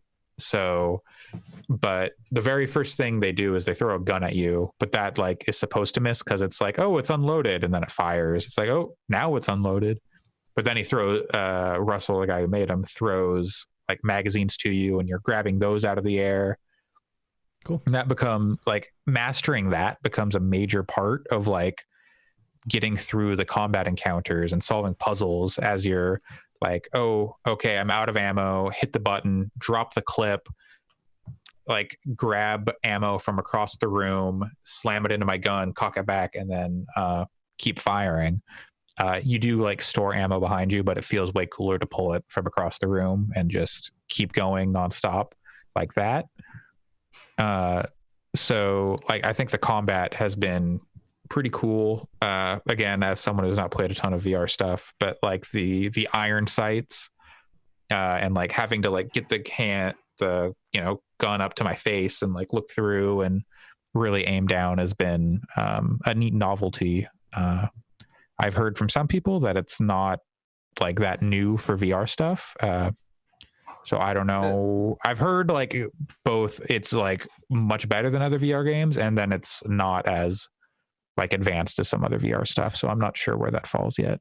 My understanding is that it's doing a lot of stuff that other VR games have done, but it's just doing them much better than. That's my impression. Yeah. So yeah, it's like I'm a few hours in. I don't know exactly how. I think it's supposed to be like 15 hours long. I feel like I'm like 4 hours in. Yeah. And I think the thing I'm surprised by is how unscared I am by it, because like I'm going through dark, disgusting, like weird biogrowth sewer sections with like the head crabs and the weird things with the tongues on the ceiling, whatever those are called. So many of those in Black Mesa. Ugh. Yeah, the barnacles. They're so gross. And like I'm going through these. Do like they spit out skulls when you kill them? Oh yeah. They spit out ammo. They spit ribs. out skulls. They spit out all sorts of stuff. But I'm going through these areas and I like pitch black. I don't like the dark in real life, like, but horror games I can like get through, but then if they're too scary, like Half-Life 2 at the time felt pretty like terrifying, and like Ravenholm. Oh yeah, that sequence fucked me up. But here I haven't gotten so much of that, and I think part of that is because head crabs and barnacles are a known quantity. Sure. Like, I've played Half-Life. I know what a head crab is, what it does. Yeah. There's plenty of attempts at that kind of horror in Black Mesa as well, and I haven't found it to be even the least bit like bothersome, because it's so easy to deal with them that I think that's probably what part of it. Like there is like the frantic, like, oh, I turned a corner and there's like a zombie right here. So I feel like, okay, I got to back up and get around this corner, and like, oh no, I'm out of ammo, and like trying to put everything together at a time can feel a little frantic. But so far I'm really enjoying my time with it. That's great. Yeah. So there's something, so listening to Waypoint Radio, Patrick Klepek talked about at some point there's like a kind of like a Mr. X type enemy, or like a big bad who you probably can't kill. And then like you have to stop yourself from coughing. But I think I've found a workaround to that. I haven't gotten to that part, but I think I found a like in-game mechanic workaround to what they were talking about. Because like apparently there's a mechanic where you like hold your hand up to your face to stop yourself from coughing, because he's got like a poison cloud or something. Is it Wario? It's Wario. Yeah, Wario's in this game. It's a crossover. Oh my god, does he fucking die?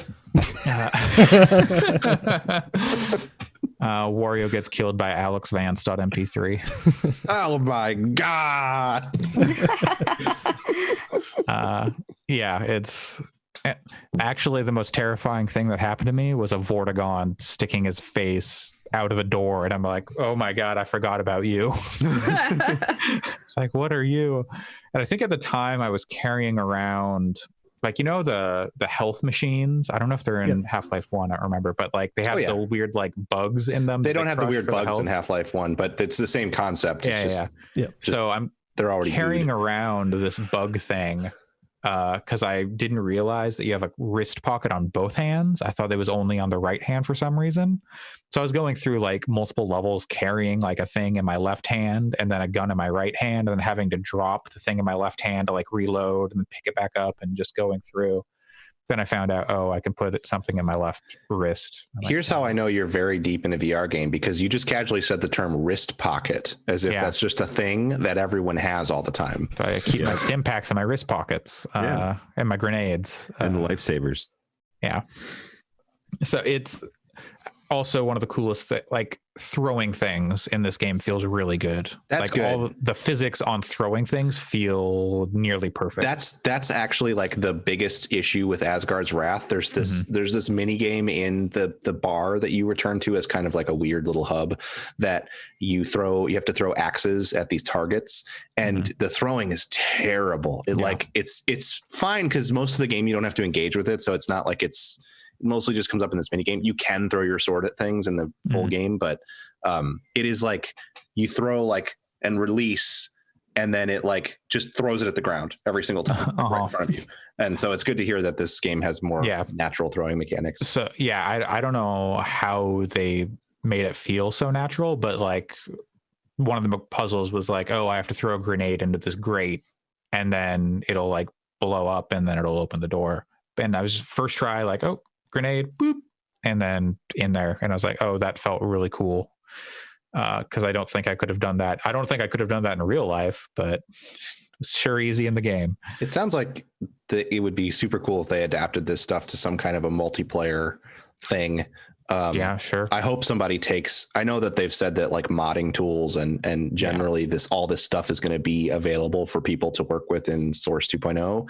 Yeah, it would be cool if somebody took like the core of this game and made it into something multiplayer, same physics and feel. Yeah, I bet they do. People are already working on modding in like non-VR version support. But that this game would not be anything special without VR, I think. Yeah. Like, because like the combat stuff is like you've got a handful of enemies at a time. Like the cool, like it's almost immersive simmy in a way, like the way you're going through and you're able to like open drawers and look for ammo and stuff like that.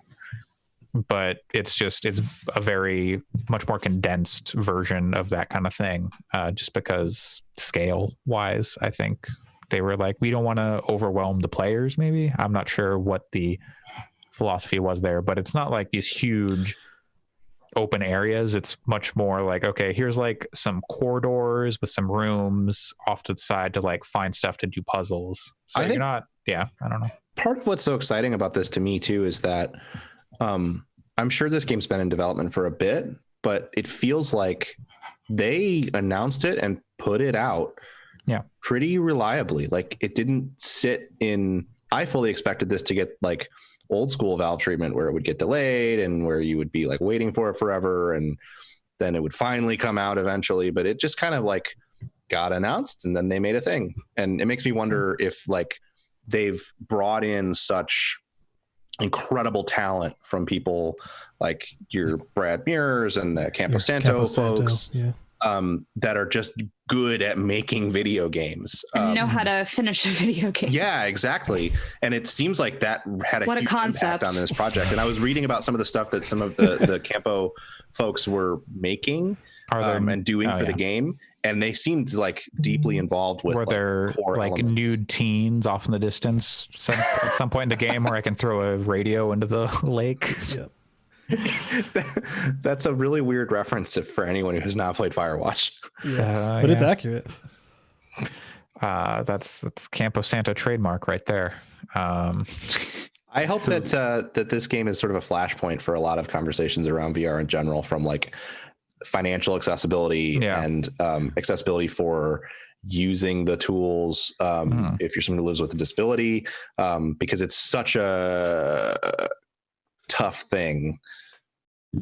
Yeah, and I don't know if it's all quite there yet. Like, I really love Half-Life 2 a lot, and Alyx Vance is one of my favorite video game characters ever. But just the financial issues, the space issues, I know a lot of people are saying this is generally better for motion sickness, but I have had pretty bad experiences with my PSVR about it. So it's like there's just there's so many levels of issues with VR that I think should be like, I don't think that means that you should stop making games in VR, but I think it's something to keep in mind. Well, like Jeff, you had tweeted about something, like I've thought a lot about like physical disability as it relates to VR and things like Alyx, one thing that's cool, it's not a total solution, but a cool step in the right direction that they did think about was there's a one-handed mode. So little things like that, but I hadn't even considered the subject of like sensory disability or conditions the way that you were talking about. So sort of things like that are just, we need more conversation about them, I think. Yeah, absolutely. And like when I was watching, I think I was watching someone like Jack Skepticai or someone like that, where just playing through Half-Life Alyx, and immediately I thought, oh my God, my partner could not play this. There's too much stimuli. I would have a hard thing with it because, so full disclosure, I have a really hard time seeing depth due to being a stroke survivor. And so like, I'm thinking about VR in this way of like, all right, this is pretty cool, but I keep reading about, what is it called? The Vergence, God, hold on. Like the Vergence, I want to say transmission effect. It has to do, I think that has to do with IPS settings, maybe, where you're like to do with the IP setting, but then it's also IPD, like a bleed effect in reality. Oh, gotcha. Okay. What ends up happening is you get used to the tactile feel in VR. I have experienced that back when I was playing VR like daily. Yeah. Right. And then you just wang your hand on, or your head, wherever you go. And then I think around the time that I was sort of thinking this through, Nathan Grayson on Kotaku published this fascinating yet horrifying article called "Playing Nothing But Half-Life Alyx in VR Made Me Hallucinate." And speaking to that piece, Andre, did you hallucinate? Are you there yet? I have not put that much time in like a single session into the game. It's broken up into like fairly digestible chunks, I'd say. Okay. And so usually like if I finish a level or two, I'll like take a quick break, check messages or something, make sure I'm not like missing something from the girlfriend. And also I've tried to play mostly when my girlfriend's been out, just to, make sure I'm being attentive to her, but she starts up work on Monday. So I'm going to actually dive back in and probably put in a lot of time the rest of this week, try and finish it. Okay. I will say kind of to that, like, it's not the same as hallucinating, but it is to that effect you're talking about. There was a period when, a bit of a time after the Vive came out, but I found myself living in an entire house by myself, in like a small, but still 3-bedroom house. Because my roommate at the time ended up buying a house. So they like moved out, even though we had signed the lease together for a year. So I had this apartment for like 8 months, or this house for 8 months, and I was the only one living in it. So I made one of the rooms into a Vive room, naturally, which just like had my computer tower and then a monitor sitting on top of it, and then the Vive. And that was like the whole room. So I could move around this whole space. And I played VR like 7 days a week for hours. It was basically like I was either working or playing VR because I was single at the time, and frankly, like suffering from like depression worse than I had in other parts of my life. So I kind of just shut people out and lived in VR a lot. And one, not real good for treating depression, I will say. It's a good escapism. I would say limit your time in VR, as fun as it is. Two, I will say it did breed the best moment in VR that I've ever had, which was I was playing Job Simulator and I was having a very good time, and I had to get down on the ground to pick up something that I had dropped in the restaurant bit of Job Simulator. And then I tried to get back up by putting my hand on the countertop, which wasn't there in the physical world, but I definitely committed fully to. So then I just like face planted, and then I started laughing, and then I sat up and then proceeded to do it again. That's That's amazing. beautiful. I can say that sometimes being fully convinced that you're in that space has its moments. But, I've had like brief moments where I've felt like, okay, I'm going to grab this thing. Oh wait, that thing's not there. What I think is so hard about this stuff too is, like I if I had to guess, I would, having listened to and followed a lot of the folks that worked on Half-Life Alyx, I'm sure that it is not a lack of care that it contributes to the issues and difficulties surrounding accessing this game for so many people, whether it's because of disability or just because the stuff is expensive to get. But what is challenging is that because of the financial barrier, it's so hard to put the tools in the hands of people who know how to solve those problems or who could figure out how to solve those problems, which is what is the most necessary to fix them. So I really hope that, and I think Valve is in such a unique position to be able to do this because they have such a cushion of cash to be able to invest. I think it would be so great if they were to invest in really leading the industry in like developing these tools to fit for people with different abilities across the spectrum. So I don't know. I'm really at this point, I'm still in the hopeful optimism phase that Alyx is the thing that kind of starts that conversation in earnest. We'll see if we'll get back to that in 6 months. Let's see where we're at. Yeah. Considering that a lot of us disabled folk, we're a little endangered at the moment. We'll that way, because this whole like you have to sacrifice your life for the downline. Apologies. My cat is being frequent animal guests on this show. So, and I think to that point, like I would be so fascinated to hear, even if your takeaway was this is too much, it's difficult to perceive depth or whatever it may be, but I can't ask you to spend hundreds and hundreds and hundreds of dollars to get there to that point. So that's, I think, kind of what I'm getting at is I just wish that there was a way for people who have the ability to lead that conversation to have access to the tools to do it.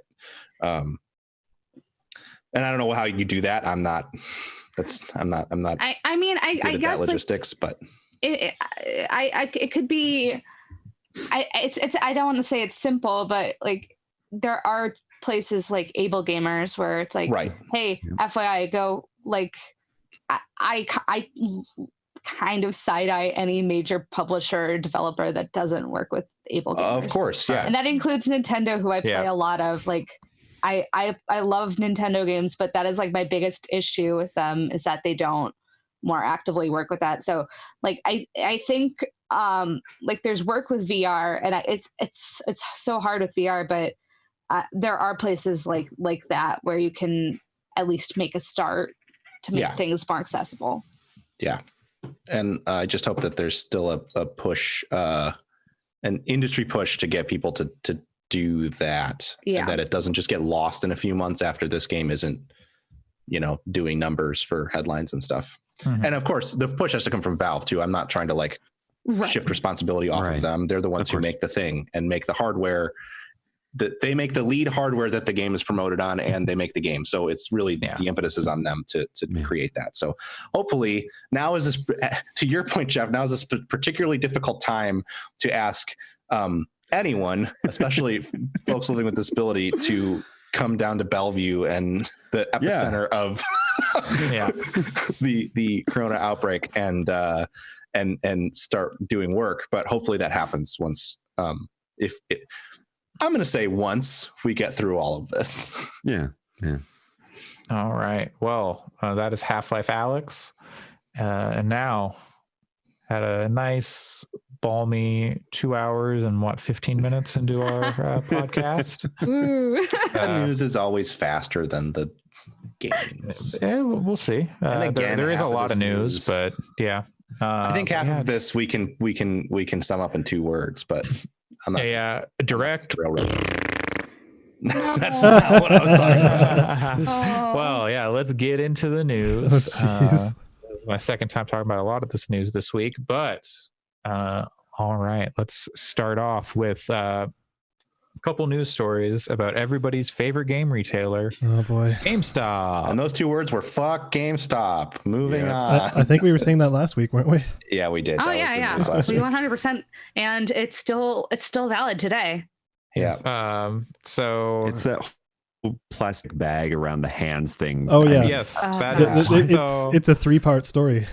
Yeah. So last week, I believe we were at the point where GameStop was saying we are Essential business. essential business because we sell things that businesses can use, like microphones and headphones for work from home. No. Nobody's going to GameStop to buy a Turtle Beach so they can call into their Zoom call for work. I feel weird about my business being called an essential business, and we sell appliances and grocery and a specific grocery item, but still a grocery item. So if I feel weird about it, GameStop should. Oh, well, the employees, I'm sure, were feeling weird about it. Yeah. But eventually they were forced or decided, it's unclear. There was a story that Pennsylvania revoked their business license, but then it sounds like that wasn't true.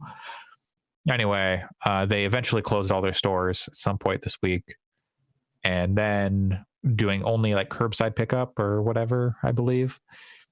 And now they're permanently closing 320 stores. They announced this week.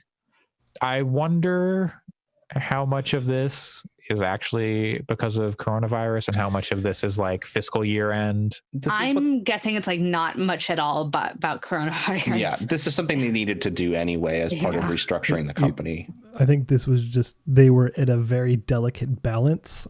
Yep. And all of this just sent all of their projections straight downwards, and they're like, nope, okay, cutting the cord. Yep. I talked about it briefly last week, but the biggest problem that GameStop has had, the biggest business problem that GameStop has had is that there's just the saturation was just off the charts. And it's a bit of I'll say it quickly, but like when I was working at the GameStop that I worked at in Ann Arbor, Michigan, there were like 5 GameStops within a 10-minute drive of each other. So what's the point? Can confirm. It was bad. But so Andre, the first part was that they came to their senses and they closed the retail stores. The second part was that they permanently closed 320 stores. What was the third part? GameStop apparently told employees to go back to work. I have to sneeze. I'm allergic to bullshit. Go back to work and just wrap a plastic bag around one of their hands and allow customers to make purchases at the door. So they take the credit card with the plastic bag hand. Into the plague den. No offense to GameStop just employees. do online purchases only, like online in-store pickup only. Like if you're going to go to that point, like so dumb.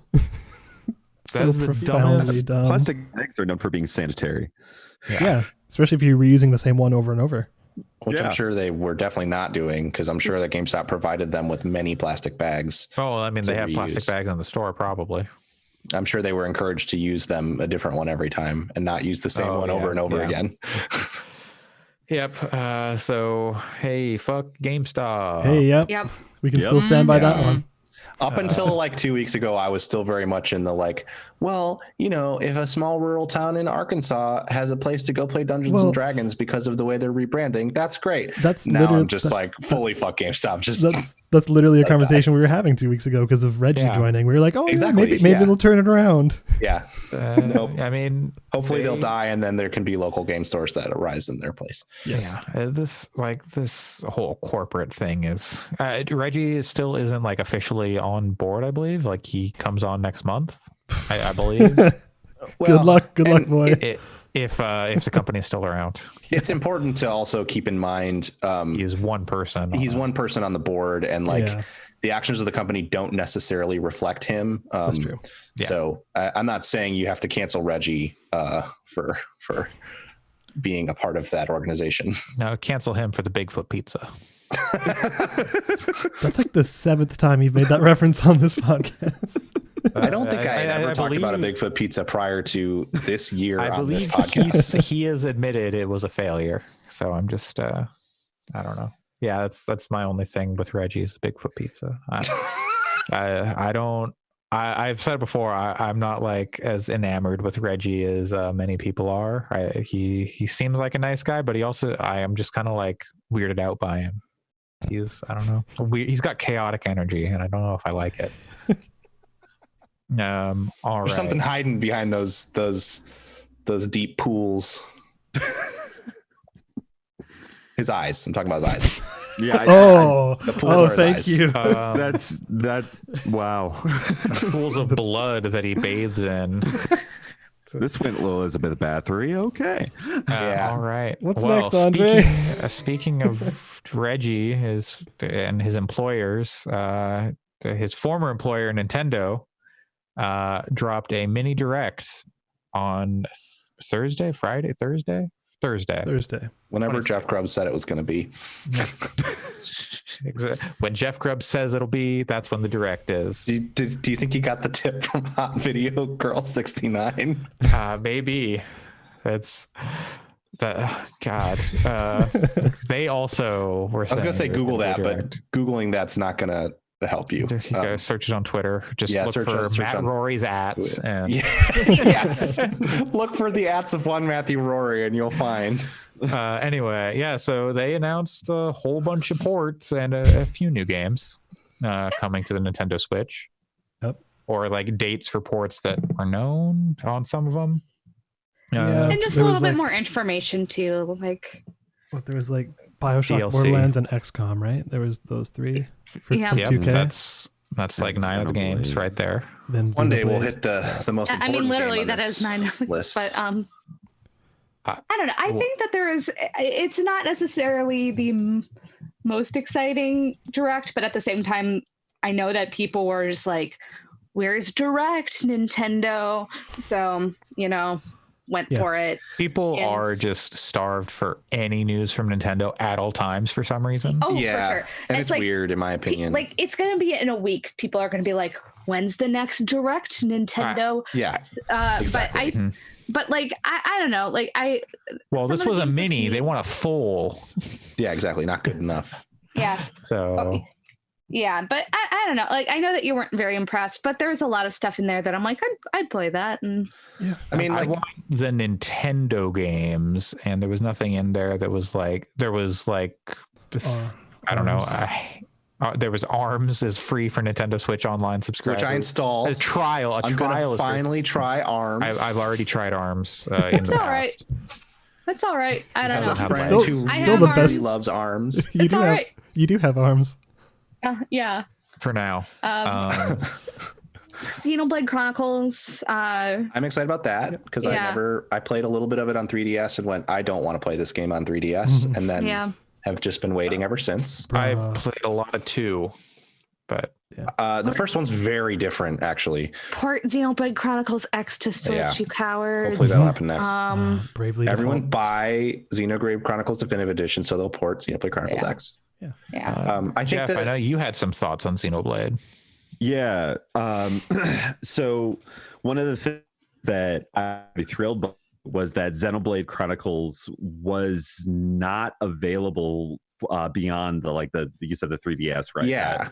Yeah. And like the new 3DS, wasn't it? Yeah. You had to have the like new fancy, the 3DS. one with the better The new processor. fancy Yeah. one. Yeah. Yeah. And one of the things that, like, as I'm a Xeno fan, I'll just go ahead and say that I got on board with Xenogears because I'm like, you know what, Evangelion was too Freudian. Give me my Jung and Nietzsche, thank you very much. What about like a Xenoverse 2? Right, exactly. And Stop it. This train is not changing the tracks. I'm not talking about Dragon Ball. Damn. So the idea of having Xenoblade Chronicles on like a modern console that you can actually play it on and see it on a larger screen than the 3DS is actually fairly exciting. Plus, what I'm hoping is with that epilogue, we start to get more of Soraya Saga's original writing sort of get back in. And once we have Saga's writing, hopefully we can sort of start to move forward with the kind of pieces that ended up getting truncated with the whole mess that was Xenosaga Episode 3. Where randomly Jesus and Mary Magdalene was there. It's a long story. It sounds like a Japanese RPG. That sounds like the kind of Japanese RPG bullshit that I want to experience too. Yeah, it's I never got into that series, but it's, well, you know what? If you ever have any lore questions, I'll let you know. All right. I don't even know how you would play the original Xenogears at this point. We're going to come to this podcast in a year and Pat's going to be on like our third episode of him talking for an hour about Xenogears. Xenogears is the only platform the original Xenogears is on is the original PlayStation. There is no other way Well, to when the play it. PlayStation 5 is backwards compatible. Exactly. I'll just, Exactly. Sorry, anyway. All right. So other games people are excited about from this direct? I'll try Bravely Default 2. Yeah, I'm excited for that. Yeah. That demo's out? I haven't picked the demo, but I really want to go back and play the other Bravely games plus this one, mostly because I'm still in a constant state of like Octopath Traveler 2 win, so this might scratch that itch for me. Interestingly, they're doing the same thing they did with Octopath, which is putting out the demo and then taking feedback and to use to adjust the experience. I did not end up caring for Octopath enough to fully finish it, but it seemed like them taking the feedback to make it a better game. The original, I liked Octopath, but also it didn't grab me in the same way that it grabbed you, Allison. But Bravely Default I was really into that original one. I actually didn't finish it, but I did play like 60 or 70 hours of it. And it's pretty good. So I still can't believe they made a game called Bravely Second, and that's not the sequel. And then Bravely Default 2. Yeah, it is weird. It's pretty great. It's like some Nomura shit. It's weird that King's Bounty 2 is coming out on the Switch. Yeah. That was the biggest head scratcher for me of the whole thing. You know, the sequel to the 1990, what was it, 1990? Yeah, it's old. It's old. Yes. 30 years. Yeah. There wasn't a ton of other stuff that I found that exciting, but it was a smattering of things. I'll check out the Ring Fitted update, but other than that, most people will not because they still can't buy it. Yep. I think Pod Racer. That's what you're. Yeah, we're missing the most important thing. Star Wars Racer is now available on the Nintendo Switch, which means that the Switch has finally found its killer app. More or less fog. Hopefully more. I don't know. The PC version looked way nicer than the N64 version, so I'm hoping that it's improvement or there's less fog. So do you want it to look more like the N64 or more like the PC I want it to look more like the Okay. PC version. No, Howard. N64 version. That was like, it's honestly one of my most nostalgic games for me. In So I'm VR, like, so I can. Now this is pod racing. Hell yeah, VR pod racing games should happen. The fact that it has not happened yet is deeply upsetting. but it's because of the maybe now that the last Star Wars movie is out and it sucks, we can get back to like Star Wars We can movies get back that to suck, good but are Star good. Wars. Man, Yeah, getting back to episode good 1. Star Wars sounds good. Dude, I would watch episode 1 10,000 times before I watched The Rise of Skywalker again. You have no idea. Honestly, Yeah. I don't disagree. Episode 1 is significantly better than The Rise of Skywalker. Also, I feel like Got Big Daddy Boss Nass. Exactly. the thing about episode 1 too is that there are just so many memes, and it's so like I have no issue with watching it to just be like. Do you think they This could is it. ever? Do you think they could ever make an episode 1 too? What is this Yeah, Final Fantasy? if Square makes I it or hope. something. That would be so much. I'd be so much more interested in that. But they'd have to bring Lucas back to do it. That honestly, it would probably be an improvement. Anyway, I mean, isn't that like Clone Wars? You know what? You know what's interesting is so I've been watching a lot of. I won't make this too long of a tangent, but I've been watching a lot of Westworld and catching up on it.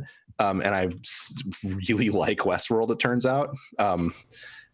And I didn't realize until I was almost finished with the first season that that's Jonathan Nolan and J.J. Abrams who produced the show. Mm. And it made me just realize that like J.J. Abrams is such a better producer than he is a director. Like let that dude produce all day, but keep him away from actually sitting behind the camera. Anyway. all right. Well, unless anyone else has any thoughts on this Nintendo Direct Mini, means there could still be a full one lurking around the corner We're anytime now. We're waiting for Nintendo Direct Mickey now. I'm not We're gonna get rewarding Disney that. breathing down our necks. That's, you know what? You're right. Kingdom Hearts, they need to announce the Kingdom Hearts game Oh God. that's we know is in development. Actually, it's oh my being God. made. No, it there has was to be made. some interview. I think it was in No, it wasn't Famitsu. It was in some recent like article that came out. It was an interview with Nomura, and he was talking about like the Verum Rex stuff from Kingdom Hearts 3 and how he like wants to build Hell that yeah. out. Hell yeah. And that was like based on Final Fantasy Versus 13. And Of course it was. God, yeah. Oh, So man. I was seeing all this on like Twitter chat through like people reading a translated article or like, yeah, I don't know, man. I still haven't played Kingdom Hearts, that DLC for Kingdom Hearts 3. I need to do that. Me neither, and I don't think I will. I don't want you to. Chris Edgerton and I could just talk about Kingdom Hearts by ourselves. I could talk about it. I don't want to hear your opinions anymore. That's fair. Well, you can hear my opinions about Games Done Quick postponing Summer Games Done Quick, which normally takes place in July. Yep. Did they have a location picked already? They must have said. Yeah, I'm sure. Yeah, I can't remember where it is, but I imagine so. But they have delayed it into August, just a month-long delay. But probably smart because nobody knows when the shelter-in-place stuff is going to end, quarantine, when it'll be like really safe to travel. It might get postponed again. It might get canceled. But in the meantime, probably. It won't get canceled. It'll just end up like what they're doing in April, which is an online event for coronavirus relief. I can't remember the exact charity, but they're going to be doing a online only speedrunning event for coronavirus relief. Yeah. So cool. That's really good. Yeah. What are the dates on that? Does anyone have them? April sometime. I don't remember. Let's see if I can pull it up here. I'm looking as well. April 17th to 19th. Okay. April 17th to 19th. Sadly, Sorry, Allison. there will be no Resident Evil 3 run yet, at least not the new Resident Evil 3, because submissions close the day before it comes out, and no one will have had time to actually run it and try and speedrun it yet. So, yeah. But I assume by summer that'll be a live speed run.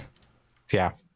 That was blind run, so you can do it blind race. That would be the thing to see. But I played that demo. I'm very excited about that game because they they changed the mechanics enough from 2 to make it actually like exciting again. So that's neat.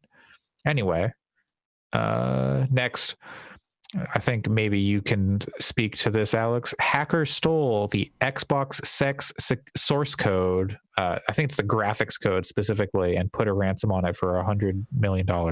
Yeah, basically some hacker got in there and was like, oh shit, look at all this proprietary code I have from AMD stuff. Yeah.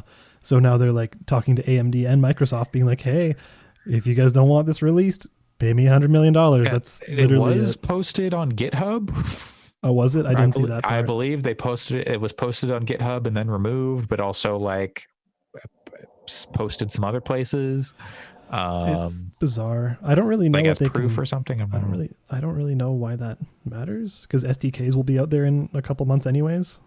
Yeah, AMD was like, there's nothing like, there's no trade secret stuff in there. Yeah, It it's not, seems like a super weird valuable thing to really ransom for that much. Well, I mean, if you think you've got something that they don't want out there, but then but if shoot AMD 's lower. I would have been like, tell you what, like $1 million, and then Microsoft's just like, yeah, whatever.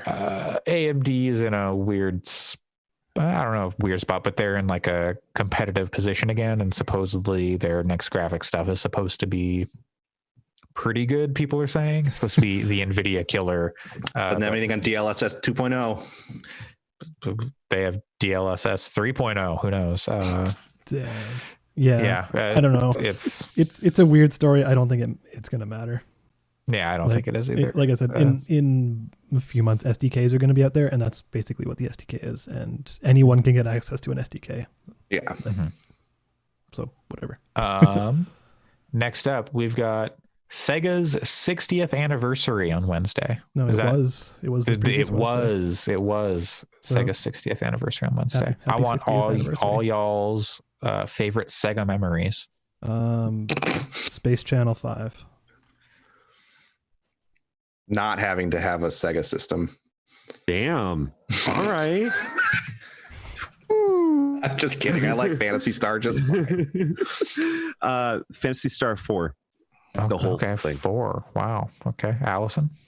Going to somebody's house as a kid and being desperately jealous that they had a Dreamcast, which in hindsight is very funny. I do have a real one, and that's that at my dentist office when I was a kid, they had a Genesis, I guess it was, and I played The Lion King on it from start to finish one time, and that was fun. I had a Game Gear and religiously played the game Surf Ninjas. It's a good game. Okay, I'll take your word for that. 50 AA batteries later. Yes, exactly. I am a fan of the Japanese Sega Saturn commercials with Sega to Sanshiro. Yeah. It's got real good music. You should look those up. There's like a 10-minute compilation of all of them. There's one of them. It's like Christmas morning. All these kids are like, "Oh, it's Santa! He's here!" And then he rips off his mask, and it's Sega to Sanshiro, and they're like, "I want a skateboard. I want a stuffed animal." He's like, "No, you get a Sega Saturn." Don't want this. It's just like a guy in like a karate gi or like some sort of gi, and he's just like beating people up, and there's explosions behind him. It's very like 80s, 90s, whatever the Saturn was. I don't know. That's amazing. Yeah, very good. 80s.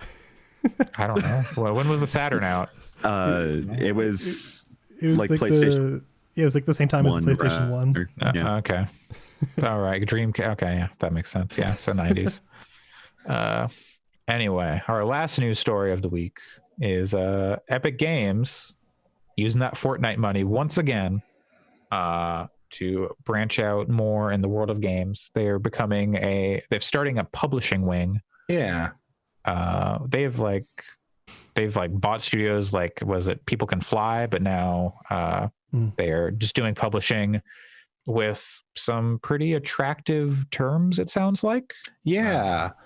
I think that's the thing that makes this exciting to me. I'm not like Alex and I talked about this a little bit. I'm wary of Epic in general. Yes, 100%. But at the same time, like they're courting partners that I really like, between Playdead and Remedy in particular, and then Gen Design is also a cool get. And the fact that the studios retain IP is ownership is like the part to me that makes this actually very exciting, because I would love to see what a studio like Remedy does with a lot of funding when they can like hold on to the IP. I say as a Alan Wake fan who, you know, maybe we'll finally get some more closure on that soon, but it was a long time with none of that. And so, yeah. And then like the revenue sharing seems like it's better terms than most publishers offer. Yeah. So they fully fund the project with development, salary, market expense, QA, localization, and publishing. And then once those costs are all recouped, it's 50-50, at least 50% profit sharing. So suppose like people like Rami Ismail were on Twitter saying this is actually a pretty sick deal for the profit sharing. So it seems interesting. I also am slightly wary because I worry if Epic becomes the next Activision or Ubi or EA. But like then again, EA partners, when that was a thing, they actually did pretty well by their partners as well. So I hope this is like that but better. Yeah, and they're saying full creative freedom and ownership. So like, make your game, we'll fund it. They're probably being like, you know, they're like taking pitches, obviously, and like, okay, yeah, we think this will do well. But I think part of my reason for being excited about this too is like my bias is pretty like there were rumors going around that Sony was looking at Remedy, and the idea of Sony buying Remedy is just like devastating to me because that's a studio that I think their independence is like so vital to the stuff that they make at this point. And I would hate to see them locked up by a platform holder. At least with Microsoft, their games go more places, but like knowing that like, oh, if I want to play more Remedy games, I'm going to have to keep buying PlayStations would have sucked. So I think it's exciting to see this announcement specifically for those studios in particular, because they were all kind of like ones you could see Sony acquiring.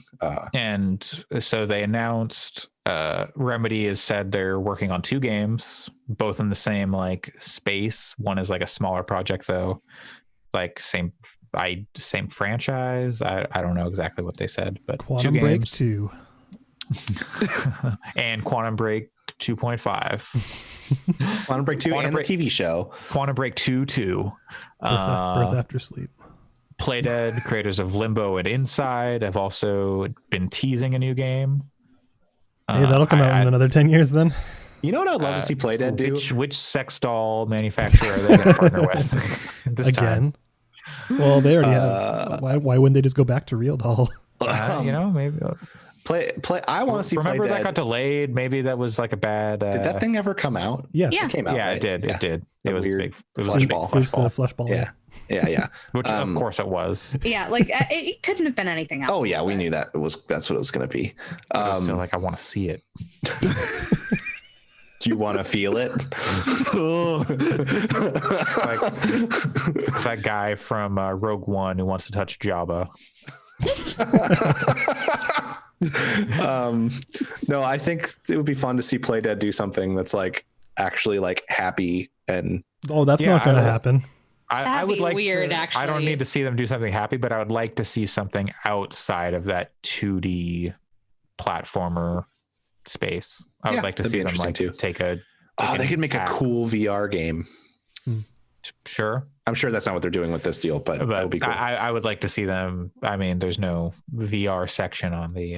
No, it's not. That's not. Epic would not be publishing something VR. But. Yeah. But I would. I just want to see them get out of that space just to do something different. I think Inside is very good. I didn't care for Limbo, but see, it's funny. I like Limbo, and Inside just didn't. Didn't do it for me. Different strokes, different folks. Yeah. And then Gen Design, talk about games we won't see for 10 years. Gen Design is headed up by Fumito Ueda, the creative director of The Last Guardian, and like the Team Eco Games, I believe, is the general his general history. It takes So- time to harvest the trauma necessary for this. Yeah.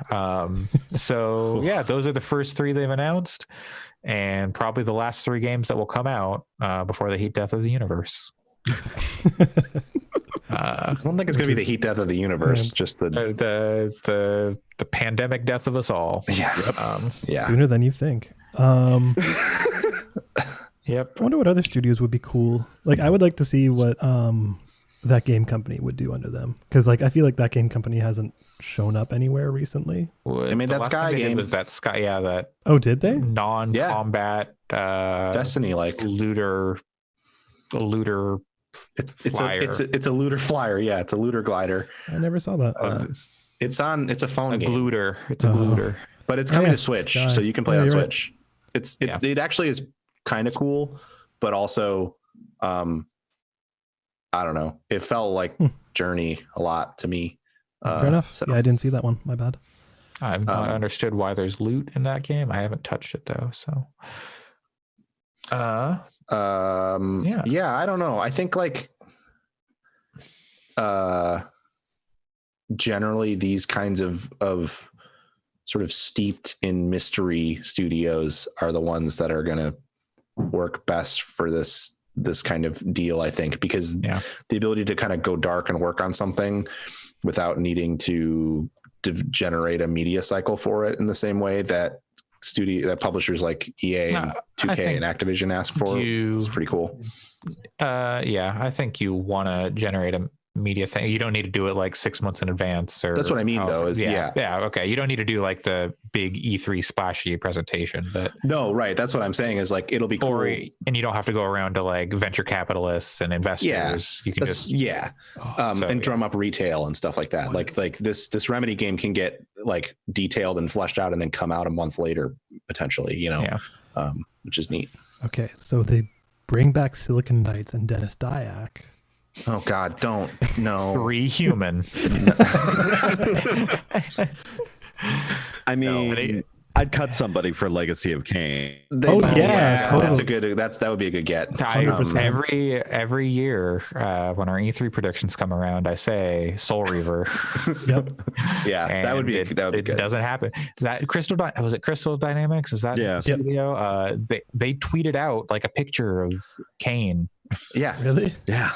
Yes. Yeah. And they were like, "Hey, Amy Hennig." And Amy, I think they might have Soul been Reaver literally trying to fish for Amy Hennig on Twitter, and she just didn't take the bait. Is she at Stadia now? Where is she? She went somewhere. I think she's at Google. Yeah. She's at one of their internal studios, which means that we'll never see her. Yeah, that's going write another project until Stadia closes in a year. I also I had one. Now it's left me. Another good epic get. Now I can't remember who it was. Epic get. An epic, an epic get. It'll come back to me, hopefully, maybe. Beyond Good and Evil 2, steal it from Ubisoft.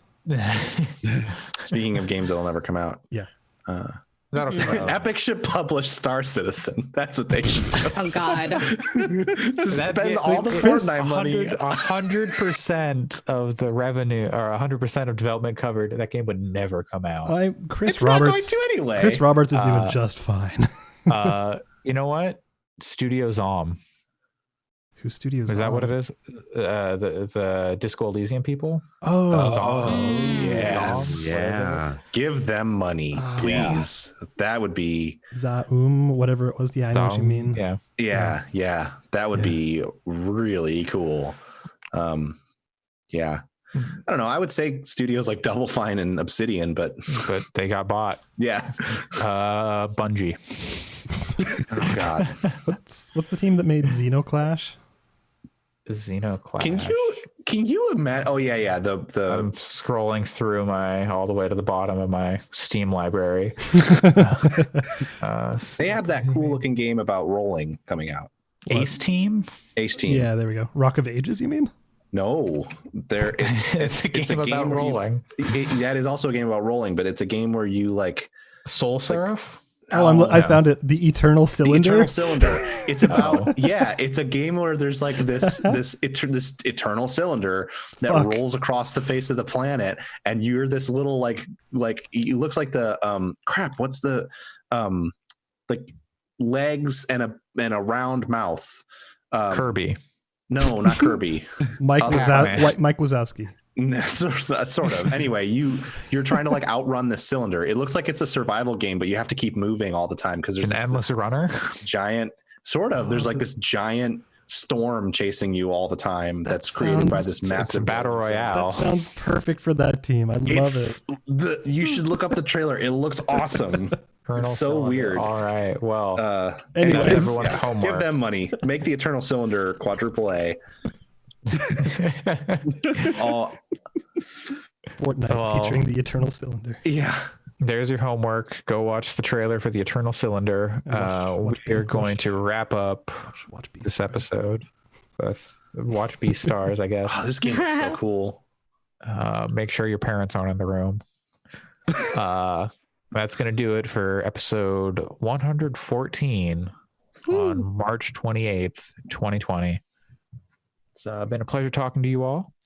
Yeah, thanks for having me on. Yeah, thank you, Jeff. For joining us. Anytime you're wanting to talk about games, we'd be happy to have you.